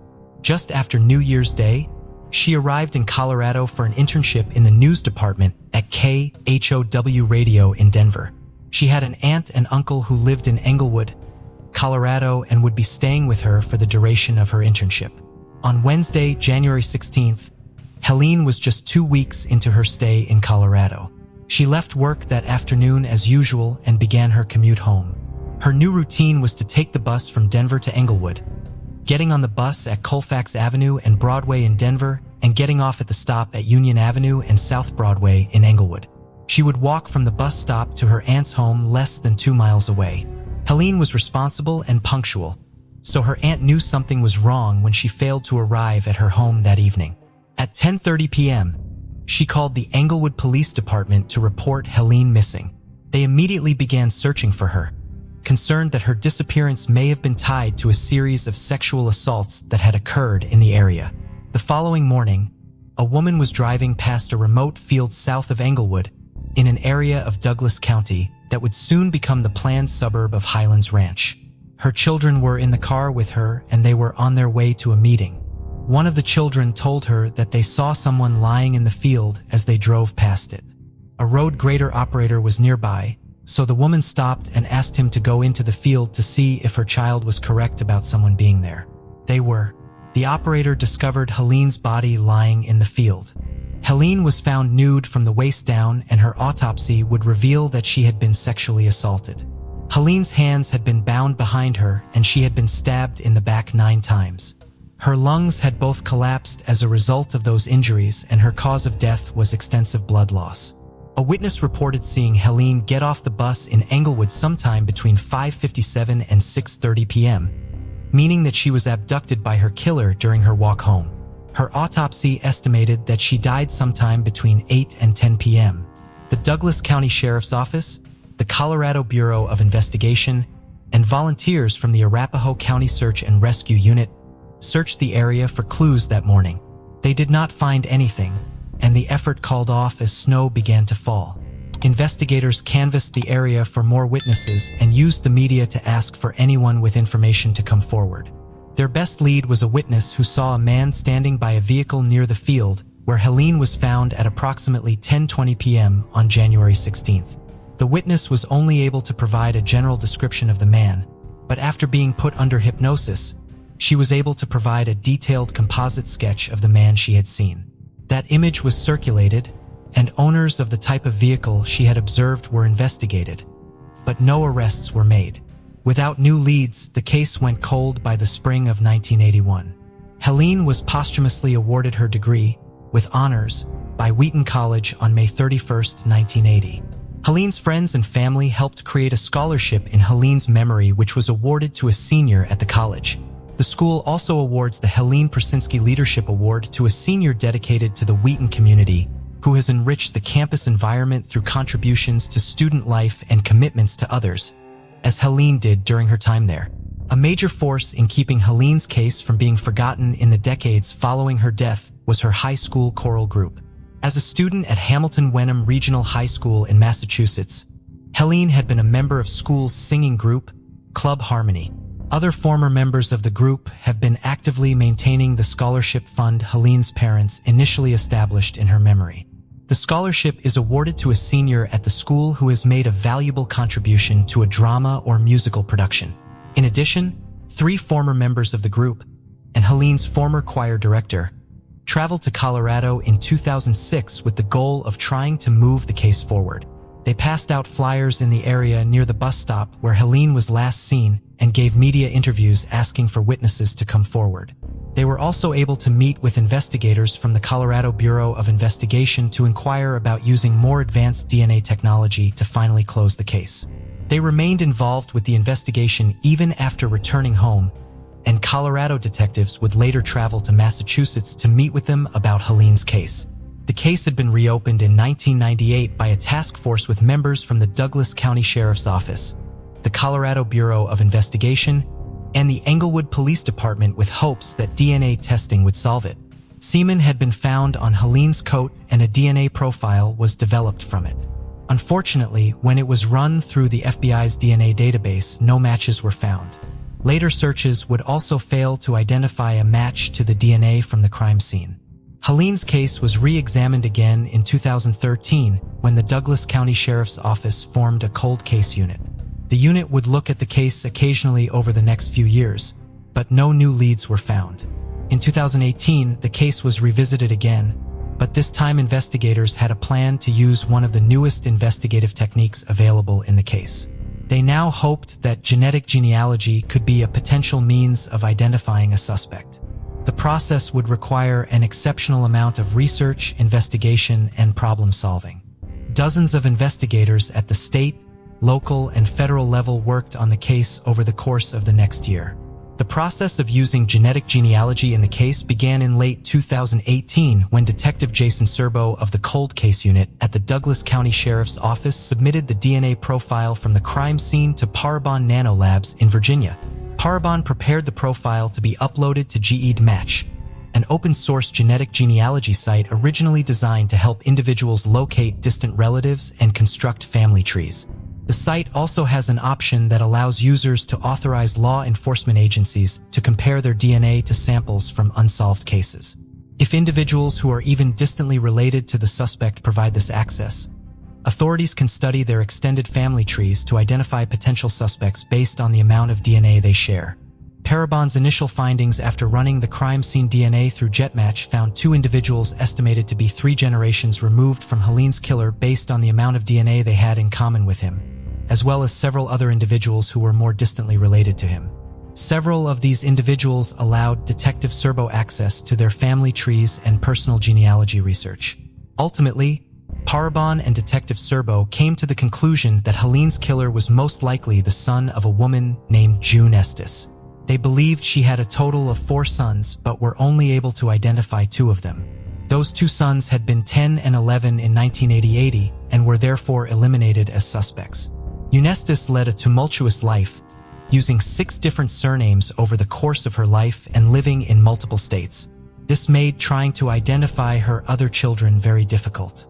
Investigators still tried to find them, but also continued investigating the possibility that the killer fit into the family tree they were constructing somewhere else. As more and more people uploaded their profiles to JetMatch, the authorities had more and more information to work with. One woman from Georgia, named Jessie, who is distantly related to the killer, has publicly detailed the process of being contacted by investigators and asked to assist in the genealogy research they were performing to identify Helene's killer. Jessie was an early listener of the Murder Squad, a podcast launched by investigative journalist Billy Jensen and retired cold case investigator Paul Holes in April of 2019. Jensen and Holes were both connected to the Golden State Killer case in which the suspect, Joseph James D'Angelo, was famously arrested decades after the last known crime thanks to genetic genealogy. Jensen helped complete Michelle McNamara's book on the case, I'll Be Gone in the Dark, after her sudden death in 2016, and Holes worked on the case for many years, retiring just prior to D'Angelo's arrest in April of 2018. Jensen and Holes are therefore vocal advocates of the use of genetic genealogy. They also hoped that their podcast could be used to teach their listeners ways to responsibly help solve cases. Since the beginning of the podcast, they have explained how individuals uploading their DNA profiles, obtained through commercial DNA services like Ancestry.com or 23andMe for personal use, to databases such as GeneMatch, and making them available for comparison to law enforcement, could potentially provide important leads in unsolved cases. Jessie had previously had her DNA analyzed through 23andMe. After hearing Jensen and Holes explain how she could make her DNA available for investigators to compare it to samples from cold cases, she decided to submit her DNA profile to GeneMatch and uploaded it to the database in April of 2019. In early June of 2019, Jessie received an email from Detective Serbo. He told her that he was working on a cold case from 1980 when he ran DNA found at the crime scene through GeneMatch. Jessie's profile came up as one of the very partial matches. He estimated that Jessie and Helene's killer were third cousins. GeneMatch does not make an individual's full DNA profile available to law enforcement. They also only make available the information users choose to share. When someone uploads their DNA profile to the database, they can opt to use their legal name or make a username. Detective Serbo was able to get in contact with Jessie through the email address she provided, but he did not have much other information about her. He would need her to provide him with details about her so that he could study her extended family and see exactly where it overlapped with the other individuals the unit had identified. While Jessie had submitted her DNA to JetMatch because she knew it could potentially help in a criminal case, she did not expect anything to ever come of her decision and was surprised when she received this email. Before responding, she used the limited amount of information she had been given to try to determine if such a case actually existed to verify that the email was genuine. Researching cold cases in Colorado from 1980, she came across Celine's case and determined that it was most likely the case Detective Servo was investigating. Jessie enlisted the help of a friend to compile her family tree to provide to Detective Serbo. In addition, she had both of her parents, who had also previously used commercial DNA services, upload their profiles to GeneMatch. This allowed investigators to determine that Jessie was related to the suspect through her father's side of the family. Detective Serbo left the sheriff's office to become a senior criminal investigator for the Denver District Attorney's Office in July of 2019. The task of investigating the vast amount of information being gathered from GeneMatch users then went largely to Detective Shannon Jensen. In addition to Parbon Nanolabs, Detective Jensen also worked closely with a Colorado-based company, United Data Connect. She was able to fund this additional genetic genealogy work thanks to funding from Metro Denver Crime Stoppers. Helping Detective Jensen with the investigation was Joan Hanlon, a professional genealogist working for United Data Connect. Detective Jensen had recently hit a dead end with a potential suspect in Arizona, but Ms. Hanlon provided new ideas to keep the investigation moving forward. She helped Detective Jensen identify key family members of individuals who were already cooperating in the investigation, who should have their DNA tested, and began researching different descendant lines. Over several months, other distant relatives were identified and contacted, and certain descendant lines were eliminated from consideration. The work was tedious, but ultimately provided the information needed to finally close Helene's case. Instead of identifying a new potential suspect, Ms. Helen's new efforts ultimately brought Detective Jensen back to the original theory genetic genealogy had generated in the case. Thanks to Ms. Helen's work, Detective Jensen located a family member who could finally tell her about the two unidentified sons of June Estes. This family member revealed that after June had suffered a nervous breakdown, her husband, William White, had taken her boys away from her. He eventually sent them to live with their Uncle Fred. The boys were named William and Curtis White, and the relative was able to provide details like where they had been born and places they had lived. This information allowed Detective Jensen to finally identify the previously unknown sons of June Estes and investigate them as potential suspects. One of the brothers, William White Jr., had an extensive criminal record. Detective Jensen learned that his DNA had been entered into the combined DNA index system in 2010. Since the sample from Helene's coat had been run through that database after 2010 and had not matched to William White, she knew that he was not her suspect. However, she still had his DNA compared to that from the crime scene. In November of 2019, it was confirmed that William White was not the suspect she was looking for. The YSTR analysis, a type of analysis specific to the Y chromosome carried by males, revealed that William and Helene's killer came from the same paternal lineage. The investigation was on the right track. June's other son with William White Sr. had been born Curtis Allen White, but he was using the name James Curtis Clanton by 2019. In 1975, while living under another alias, Curtis White had raped a woman at knife point in Arkansas after gaining entry into her home by asking to use her telephone. He pleaded guilty to first-degree rape and was sentenced to 30 years in prison. However, he would only serve a fraction of that sentence. After stealing a car while trying to run away from home as a teenager, Wade had been sent to live at the Southern Christian Home, a children's home in Arkansas. After he was sent to prison in 1975, one of his former from the home got in contact with him and offered to help him get back on his feet. The counselor was now living in Douglas County, Colorado, and offered to let Wade come live with him, his wife, and 5 children. He also promised to help him get a job. This offer played a major role at White's parole hearing in early 1979. "I want to be paroled because I have people that care about me now and I have adjusted myself," White said at the hearing. Having a support system in the form of a counselor apparently made White a good candidate for parole, and he was released from prison on March 6, 1979 after serving only 4 years of a 30-year sentence. His parole agreement allowed him to move to Colorado to live with his former counselor and assigned him to a parole officer there. White did live with the counselor and his family for a year as he had assured the court and worked at the landscaping job the counselor had secured for him. This placed him in the area at the time of Helene's murder. White would later move to Englewood and work for a backing company, but he moved backing with the counselor and his family after just a few months. By 1982, he had moved to Florida and changed his name to James Curtis Clanton. He would be married and divorced twice over the years, with the first marriage lasting only 30 days. In 1998, he was arrested for domestic battery in Palm Beach County. His mugshot from this arrest would be the first image investigators in Colorado would see of him.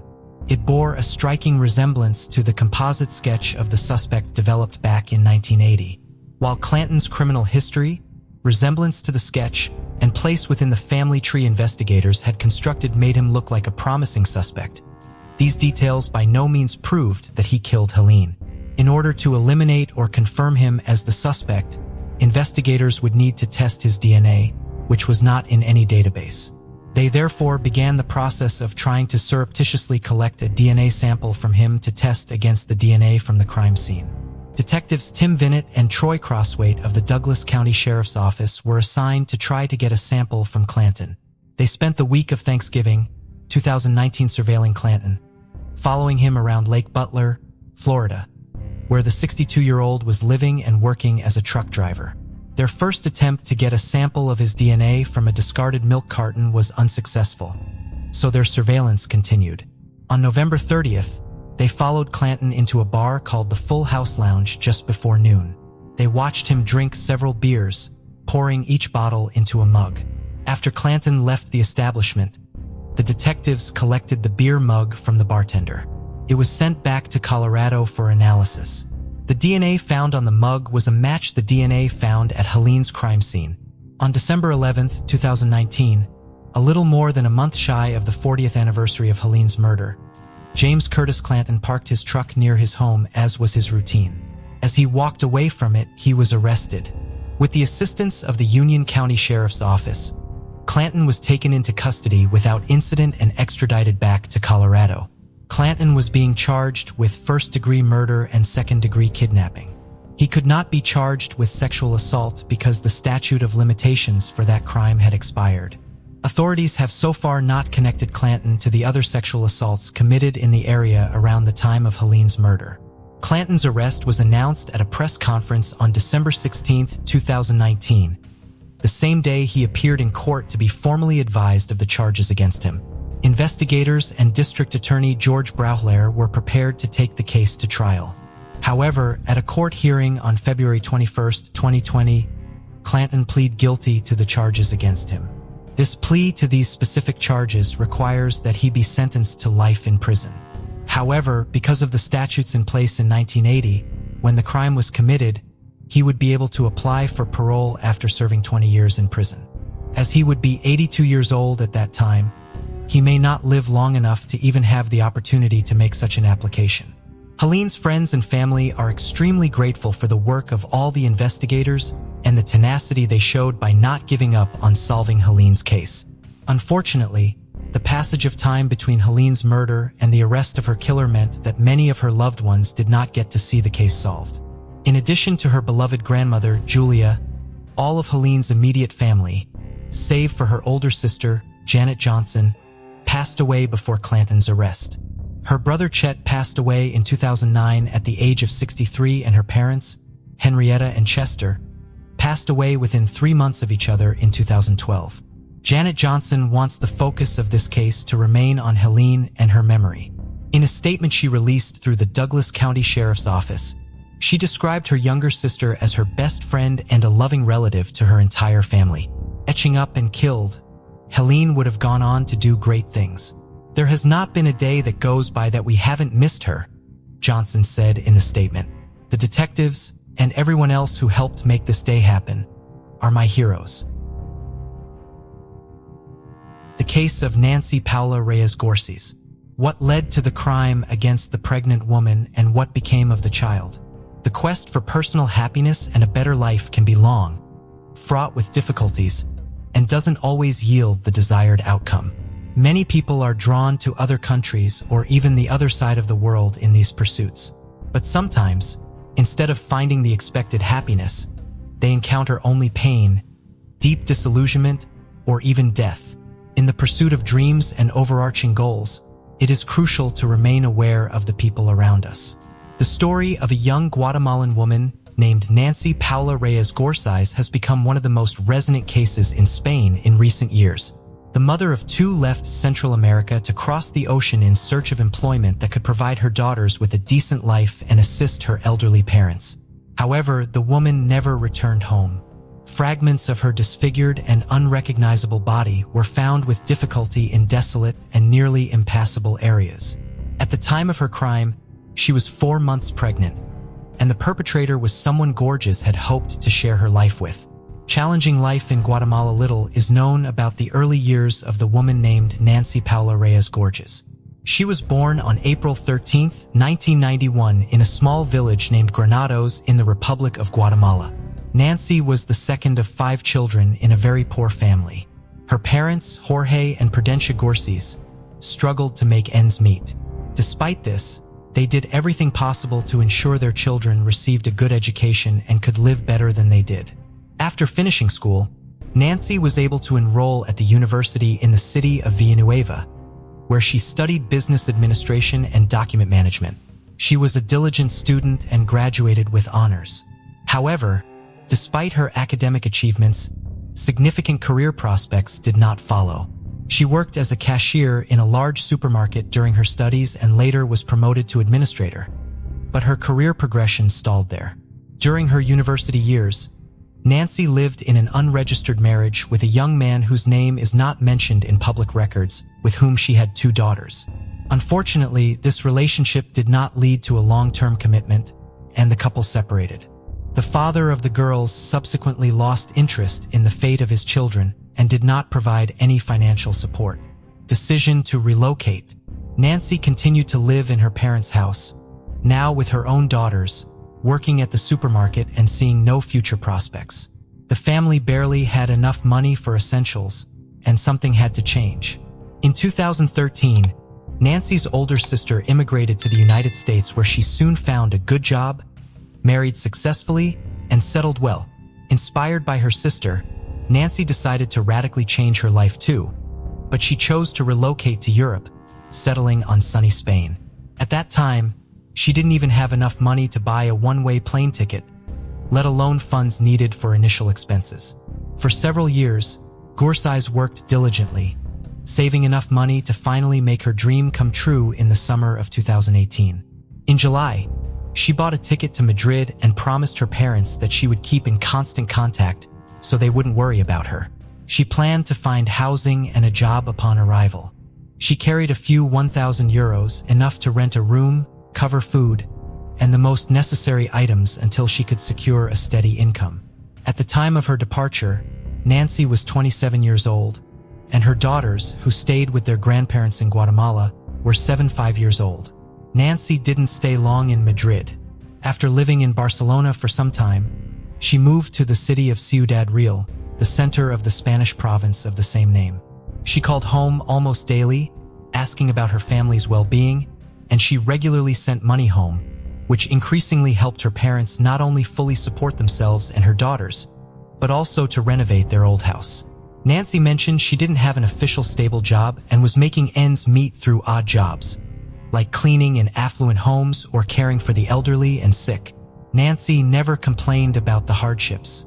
On the contrary, she told her family that Europe offered more opportunities, and she could never have earned as much back home, even working around the clock with no days off.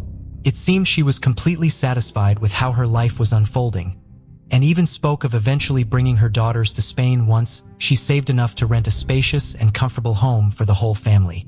Fateful romance. For a while, Nancy didn't share much about her personal life, claiming she simply had no time due to work. But in the spring of 2020, she admitted to her parents that she had met a man with whom she had started a romantic relationship. His name was Carlos Andres Bustamante, and they had met by chance while Gorsy was looking for new rental housing. As they resolved this issue, the couple grew closer and eventually started living together. Carlos was a year older than his beloved and, at the start of their relationship, did not have a steady income, surviving on random small jobs. In fact, Nancy was the main breadwinner in their relationship. She paid for housing and bills and often gave Carlos money for his personal needs and expenses. However, she never complained to her family about this, so her parents were confident that everything was fine, and their daughter had met a good man with whom she lived in love, harmony, and abundance. By that time, Nancy's 2 younger brothers had also moved to Spain, with whom she kept in touch. She was particularly close to Dennis, the youngest brother, who had even met Carlos personally and found him likable. At the end of June 20th, Nancy and Carlos decided to move to the resort city of Santander, located on the Atlantic coast. In a phone conversation with her family, Nancy mentioned that the climate was warmer and better there, and she saw more job prospects. However, at that time, certain difficulties began to appear in her relationship with Carlos, which he tried not to discuss with anyone. Bustamante turned out to be jealous, temperamental, and quite cruel. Moreover, he lacked any career ambitions and was completely satisfied being supported by a woman. Most alarmingly, he abused alcohol and occasionally indulged in forbidden substances. Although he constantly tearfully promised to quit and find, Carlos was thrilled by this news and swore that from now on, their life would change for the better. But in reality, things only got worse. He continued to drink and use drugs, taking money from his civil wife or asking his mother for it. Moreover, he began to physically abuse Nancy, something she tried to keep from everyone. Alarming signals. On the evening of August 12th, while Nancy was video chatting with her parents, they suddenly heard Carlos loudly shouting and berating their daughter, demanding to know who she was talking to. He didn't believe her when she said she was speaking with her mother and snatched the phone from her hands. After verifying the truth by looking at the screen, he simply threw the device onto a chair and walked away.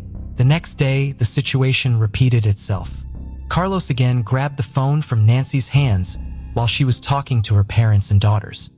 He demanded to see who she was speaking with, insulted her, and even threatened harm.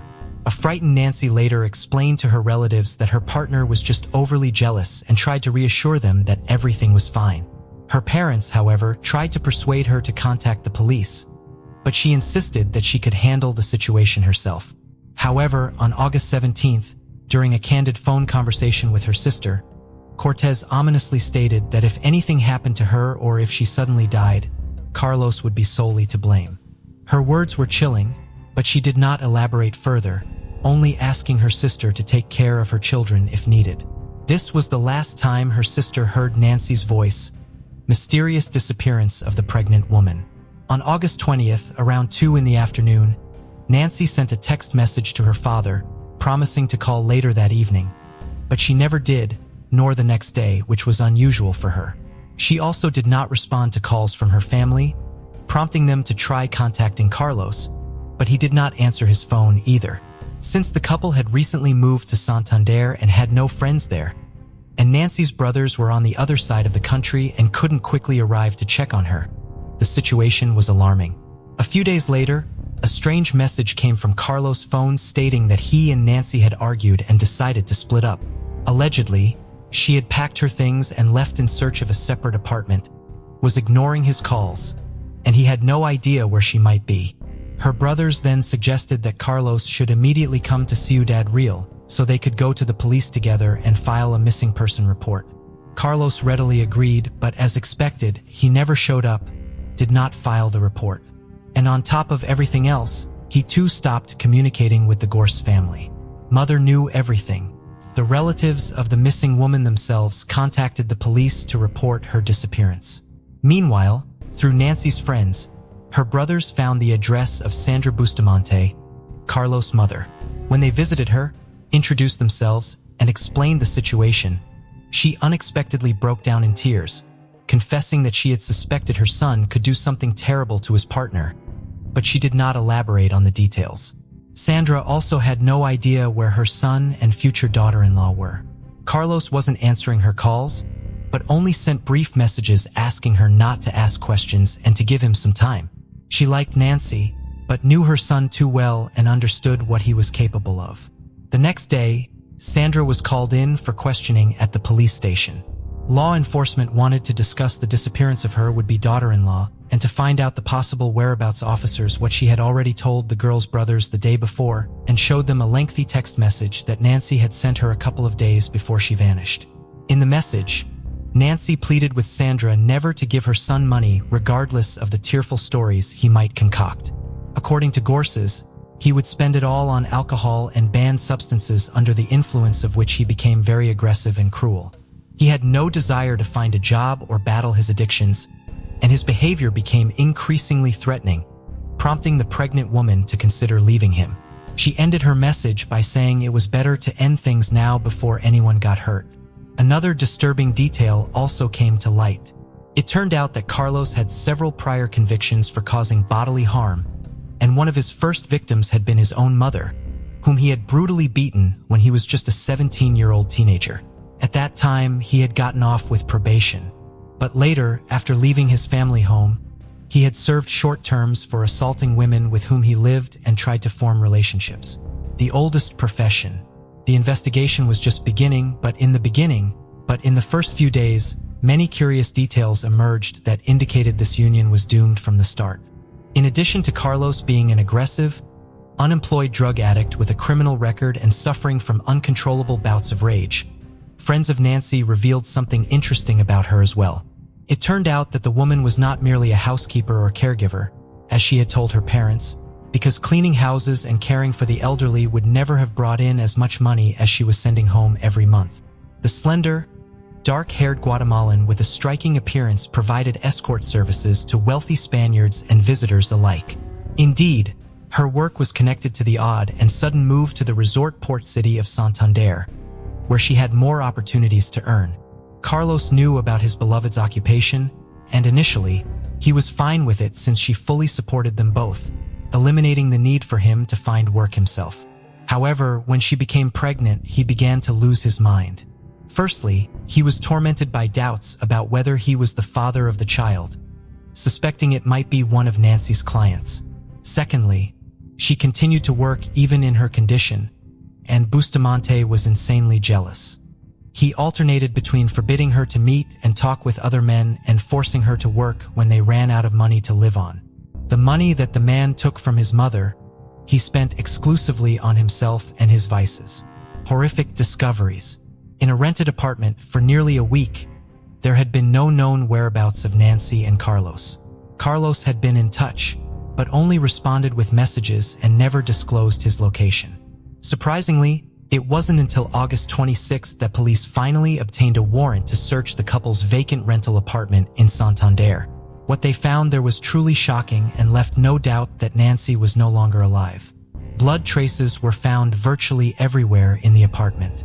Some attempts had been made to clean them up, but for the most part, they were visible even to the naked eye. In the clogged drains of the bathroom and toilet, fragments of bones, hair, as well as pieces of skin and internal organs were discovered. Forensic analysis confirmed that all belonged to the missing woman, although her remains were not found in the apartment. The crime scene suggested that Nancy had been brutally ended, dismembered in the bathroom, and her remains disposed of elsewhere. Carlos immediately became the prime suspect in the case. He remained unreachable, and his whereabouts were unknown. Also found in the apartment was a package from a small hatchet purchased at a local hardware store. The tool itself was not found, but Carlos Bustamante's clear fingerprints were on the package.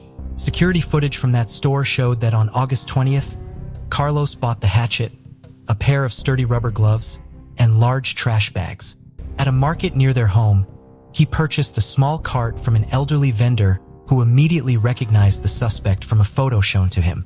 Arrest and search for the body. The day after the grim in the apartment, an unsuspecting Carlos unexpectedly turned himself in at a police station in Madrid. Trying to deflect suspicion from himself, he went to report Nancy missing, but was immediately arrested as the main suspect in the gruesome crime. Carlos claimed he had nothing to do with what happened, stating they had argued and parted ways on August 20th. He said he left town in a fit of emotion and was unaware of any subsequent events involving Nancy. He suggested that someone might have attacked her when she returned to the apartment to gather her belongings. Carlos' version sounded far-fetched, especially after police found his fingerprints on the hatchet's packaging. In the following days, nearby wastelands, sewer systems, and the coastline were thoroughly searched with the help of divers, but no trace of Nancy was found. The police then decided to track all of Carlos' movements from August 20th to 26th using his mobile phone signals. It turned out he had spent 3 days traveling along the coast and had also visited the cities of Bilbao and Burgos before heading to Madrid. It was clear that Carlos was trying to cover his tracks, but it seemed unlikely that he would travel around the country with a dismembered body, leading authorities to continue their search in Santander. Street surveillance footage showed that on the evening of August 20th, he walked toward a large natural forest park. He returned to the apartment late at night and then went out again, this time with a cart filled with oddly shaped bags. There were few cameras in the park itself, so once Carlos entered the wooded area, he disappeared and later reappeared with the same cart, which was now much lighter. He then headed toward the railway tracks, beyond which was a steep cliff overgrown with bushes. From there, he returned much lighter, giving law enforcement a clear indication of where to look for the body. Where is the child? It wasn't until September 16th that bags containing highly decomposed human remains were found in thick underbrush on the hillside. These remains were identified as those of the missing Nancy Gorsy, divided into 20 parts with a hatchet. According to security camera footage, everything Carlos transported in the cart was recovered, but something was still missing. Nancy, as we recall, was 4 months pregnant, yet her fetus was not found in any of the bags. The condition of the victim's genitals and lower abdomen showed merciless mutilation with a knife and hatchet, indicating that the perpetrator likely extracted the fetus and disposed of it separately from the mother's body. Carlos consistently denied his involvement, gave conflicting statements, and continued to try to shift the blame onto an unknown assailant. However, traces of the victim's blood were found on his clothing and shoes, which he attempted but failed to completely wash off. Despite Bustamante's refusal to admit guilt, investigators were able to piece together the chain of tragic events and the full scenario of the crime. Forensic experts believe that on the afternoon of August 20th, following an argument, the man brutally beat and strangled his pregnant partner in the kitchen where traces of blood were found on the floor and walls. Carlos then moved Nancy's body to the bathroom and went shopping at a hardware store and the market. In the bathroom, he divided Nancy's body into 20 parts using a hatchet and a large kitchen knife, placed the pieces into bags, and loaded everything into a cart. He then went to the park looking for secluded places to dispose of the body. Late at night, he left the apartment with the cart and followed a pre-planned route deep into the park, scattering the bags in various locations, hoping they would never be found. Trial and sentence. The whereabouts of the fetus Carlos removed from Nancy's body remain unknown. He denied his guilt and claimed he loved her. From the time of the gruesome crime until his arrest in Madrid, Bustamante lived off the money he stole from Gorsys, which he spent daily in bars across various cities. The investigation, the search for evidence and witnesses took law enforcement nearly 2 years, and the trial of the murderer did not begin until July 2022. In November of the same year, Carlos was found guilty of the premeditated brutal murder of Nancy and her unborn child, as well as the dismemberment and desecration of her body. However, many considered the sentence handed down to the murderer to be too lenient. Bustamante was sentenced to 25.5 years in prison, and he was also ordered to pay financial compensation of 150,000 euros to the parents and daughters of the deceased woman. On Friday, May 24, 1957, Emmanuel Akinyemi was working as a foreman at the Gloucester Road Underground Station in London.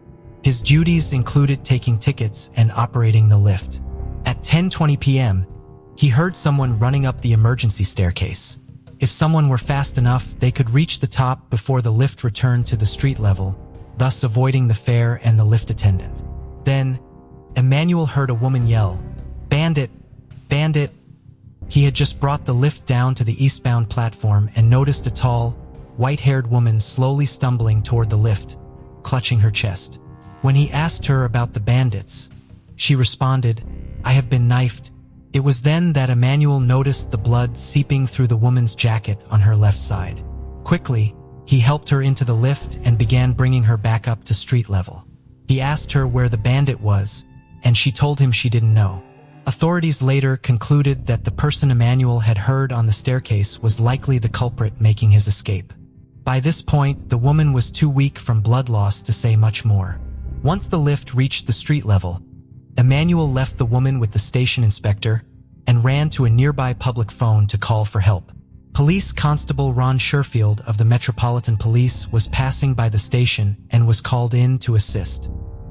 He stayed with the woman as she was transported to St. Mary Abbott's Hospital, and she spoke her final labored words to him.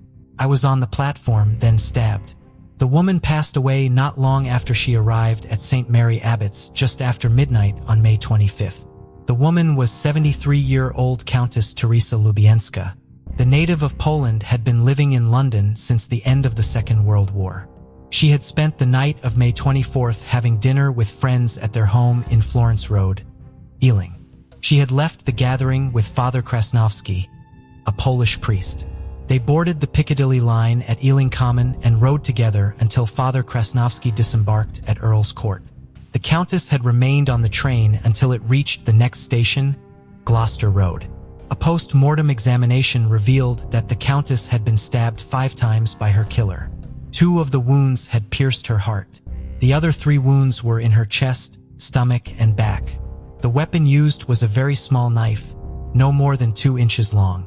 The Countess had been born Teresa Skarczynska on April 18, 1884 in southeastern Poland. She came from a noble family and was educated at a prestigious all-girls Catholic boarding school in Ukraine. She acquired her title upon her marriage to Count Edward Lubinski in 1902. Following her marriage, she went to live on her husband's family estate in Lezo and became an active member of the Polish Red Cross. She and her husband had 2 children, a son, Stanislav, born in 1906, and a daughter, Isabella, born in 1910. During the political upheaval that followed the 1918 Bolshevik Revolution, Count Lubecka was stabbed to death and the family estate was seized.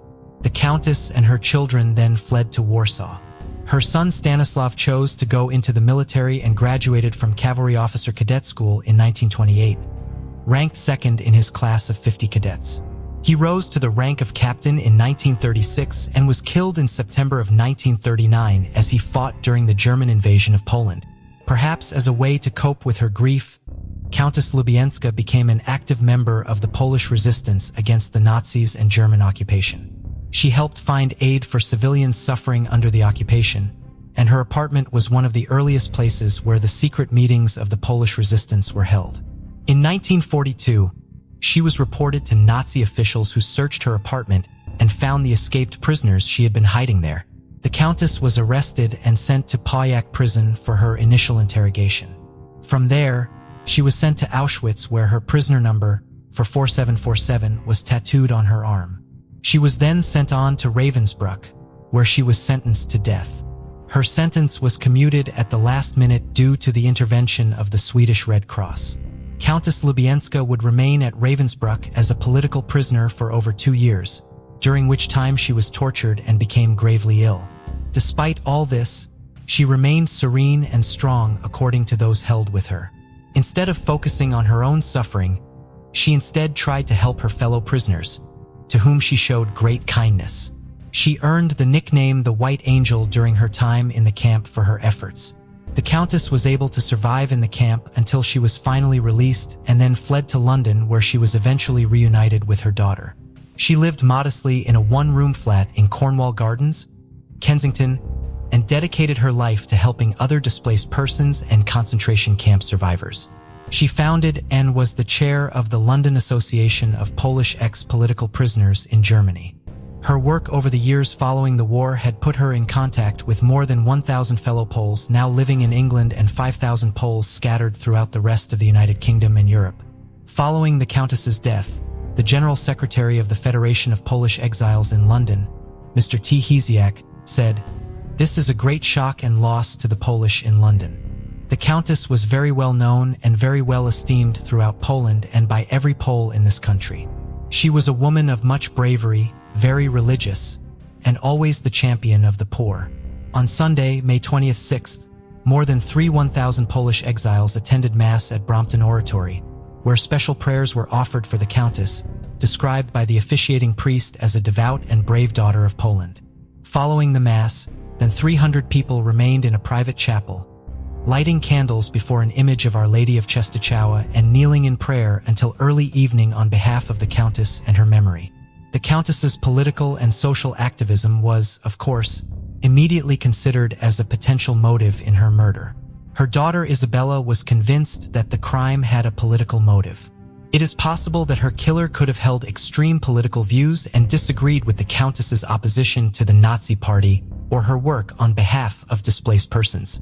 A popular theory in the Polish community at the time was that Countess Lubecka had been murdered by a Soviet agent or by a treacherous member of the Polish community now working for the Soviets. However, the small knife used in the murder seemed like an improvised weapon, and the well-lit platform full of witnesses was an unlikely location for a planned assassination. A more popular theory early on in the investigation held that the Countess had run this theoretical person may have felt it necessary to kill the Countess on the spot to prevent her from exposing their secret. Supporting this theory was the fact that the Countess had a remarkable ability to remember faces. She could remember people with ease, even though she knew so many people as a result of her work. Countess Lubecka's activism and ties to the war, of course, may also have been purely coincidental, and she may have been the victim of a random crime, such as robbery. There was no indication that someone had tried to grab her handbag, but she could have been killed by a panicked thief following a botched attempt to steal from her. Those who knew the Countess believed that she would have fought back against anyone trying to rob her. The Countess's repeated use of the term bandit following her attack would seem to support this theory. A bandit is generally defined as someone who steals or plunders. However, the Countess was known to use the term outside of its widely accepted definition. Speaking at the inquest into the Countess's death, one of her family members, Adam Anthony Belinsky, testified that she used to say that word very often, describing some hooligans. "I remember it very well. Speaking about some people who are drinking too much, making a noise, she used it very often." This ties into another possible motive in the case. While Countess Lubecka was a champion of the poor and lived modestly after the war, her younger years as a member of a noble family still influenced some of her views. She had very strong opinions about proper behavior and was not afraid to voice them. She disapproved of rowdiness, vulgarity, and drunkenness and expected others to behave with the same sense of propriety she did. According to a station porter, there had been a group of young people at horseplay on the platform shortly before the Countess arrived there. She may have reprimanded them for what she considered misbehavior and been killed in a subsequent argument. Police were never able to determine the motive in the murder because they were never able to identify the killer. This was not due to a lack of effort, however. The exact train the Countess had been on was identified and the time of her arrival at the station was placed at exactly 10:19 p.m. The driver and guard on the train were interviewed, but could not provide any useful information. More than 200 trains on the Piccadilly line were examined. Dozens of police officers searched the various sections of the station, as well as the surrounding tunnels, thinking that the murder weapon may have been discarded. It was never found, despite the fact that for several months any knife found anywhere along the underground was turned over to the police for examination. Photographers and fingerprint experts were on the scene quickly after the murder and worked alongside police officers throughout the night. The only blood evidence left at the scene was in and near the left, so the exact location in the station where the Countess was stabbed could not be identified. Police were able to determine that 17 people had left the station around the time the Countess was killed, but had trouble tracking them down. They identified 2 individuals in particular they believed may have witnessed the crime as they were seen running from the platform shortly after the Countess was stabbed. One of them was a smartly dressed woman wearing a black coat and red high-heeled shoes. She was carrying a black handbag, had black hair, and was around 20 years of age. The other potential witness was a fair-haired man with a medium build, estimated to be 27 years old. He was clean-shaven and approximately 5 feet 8 inches tall. Neither of these witnesses came forward, and no one could identify them to police. The police therefore began going door to door in the area looking for people who had been at or near the station that night. More than 2,000 homes were visited as a part of this effort. In the 3 months following the murder, more than 18,000 people, living locally and abroad, were interviewed in connection to the case. Despite this extensive effort, no arrests were ever made in the case. The formal inquest into Countess Lubecka's death was held on August 19, 1957. The jury returned a verdict of murder by person or persons unknown. More than 60 years later, the identity of that person or persons still remains unknown. Funeral services were held for Countess Lubecka on June 1, 1957, at Brompton Oratory, and she was buried at Brompton Cemetery.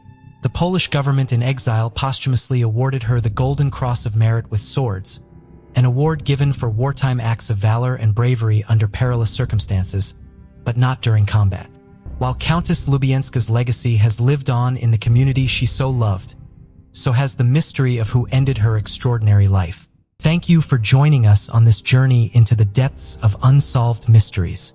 Cold cases not only challenge our understanding of the past, but also ignite our curiosity and determination for answers. Remember to subscribe to stay updated on our latest investigations. And if you have any information regarding the cases we've covered, don't hesitate to reach out. Together, we can shed light on the shadows of the past and bring closure to those who seek it. Until next time, stay vigilant, stay curious, and never stop seeking the truth.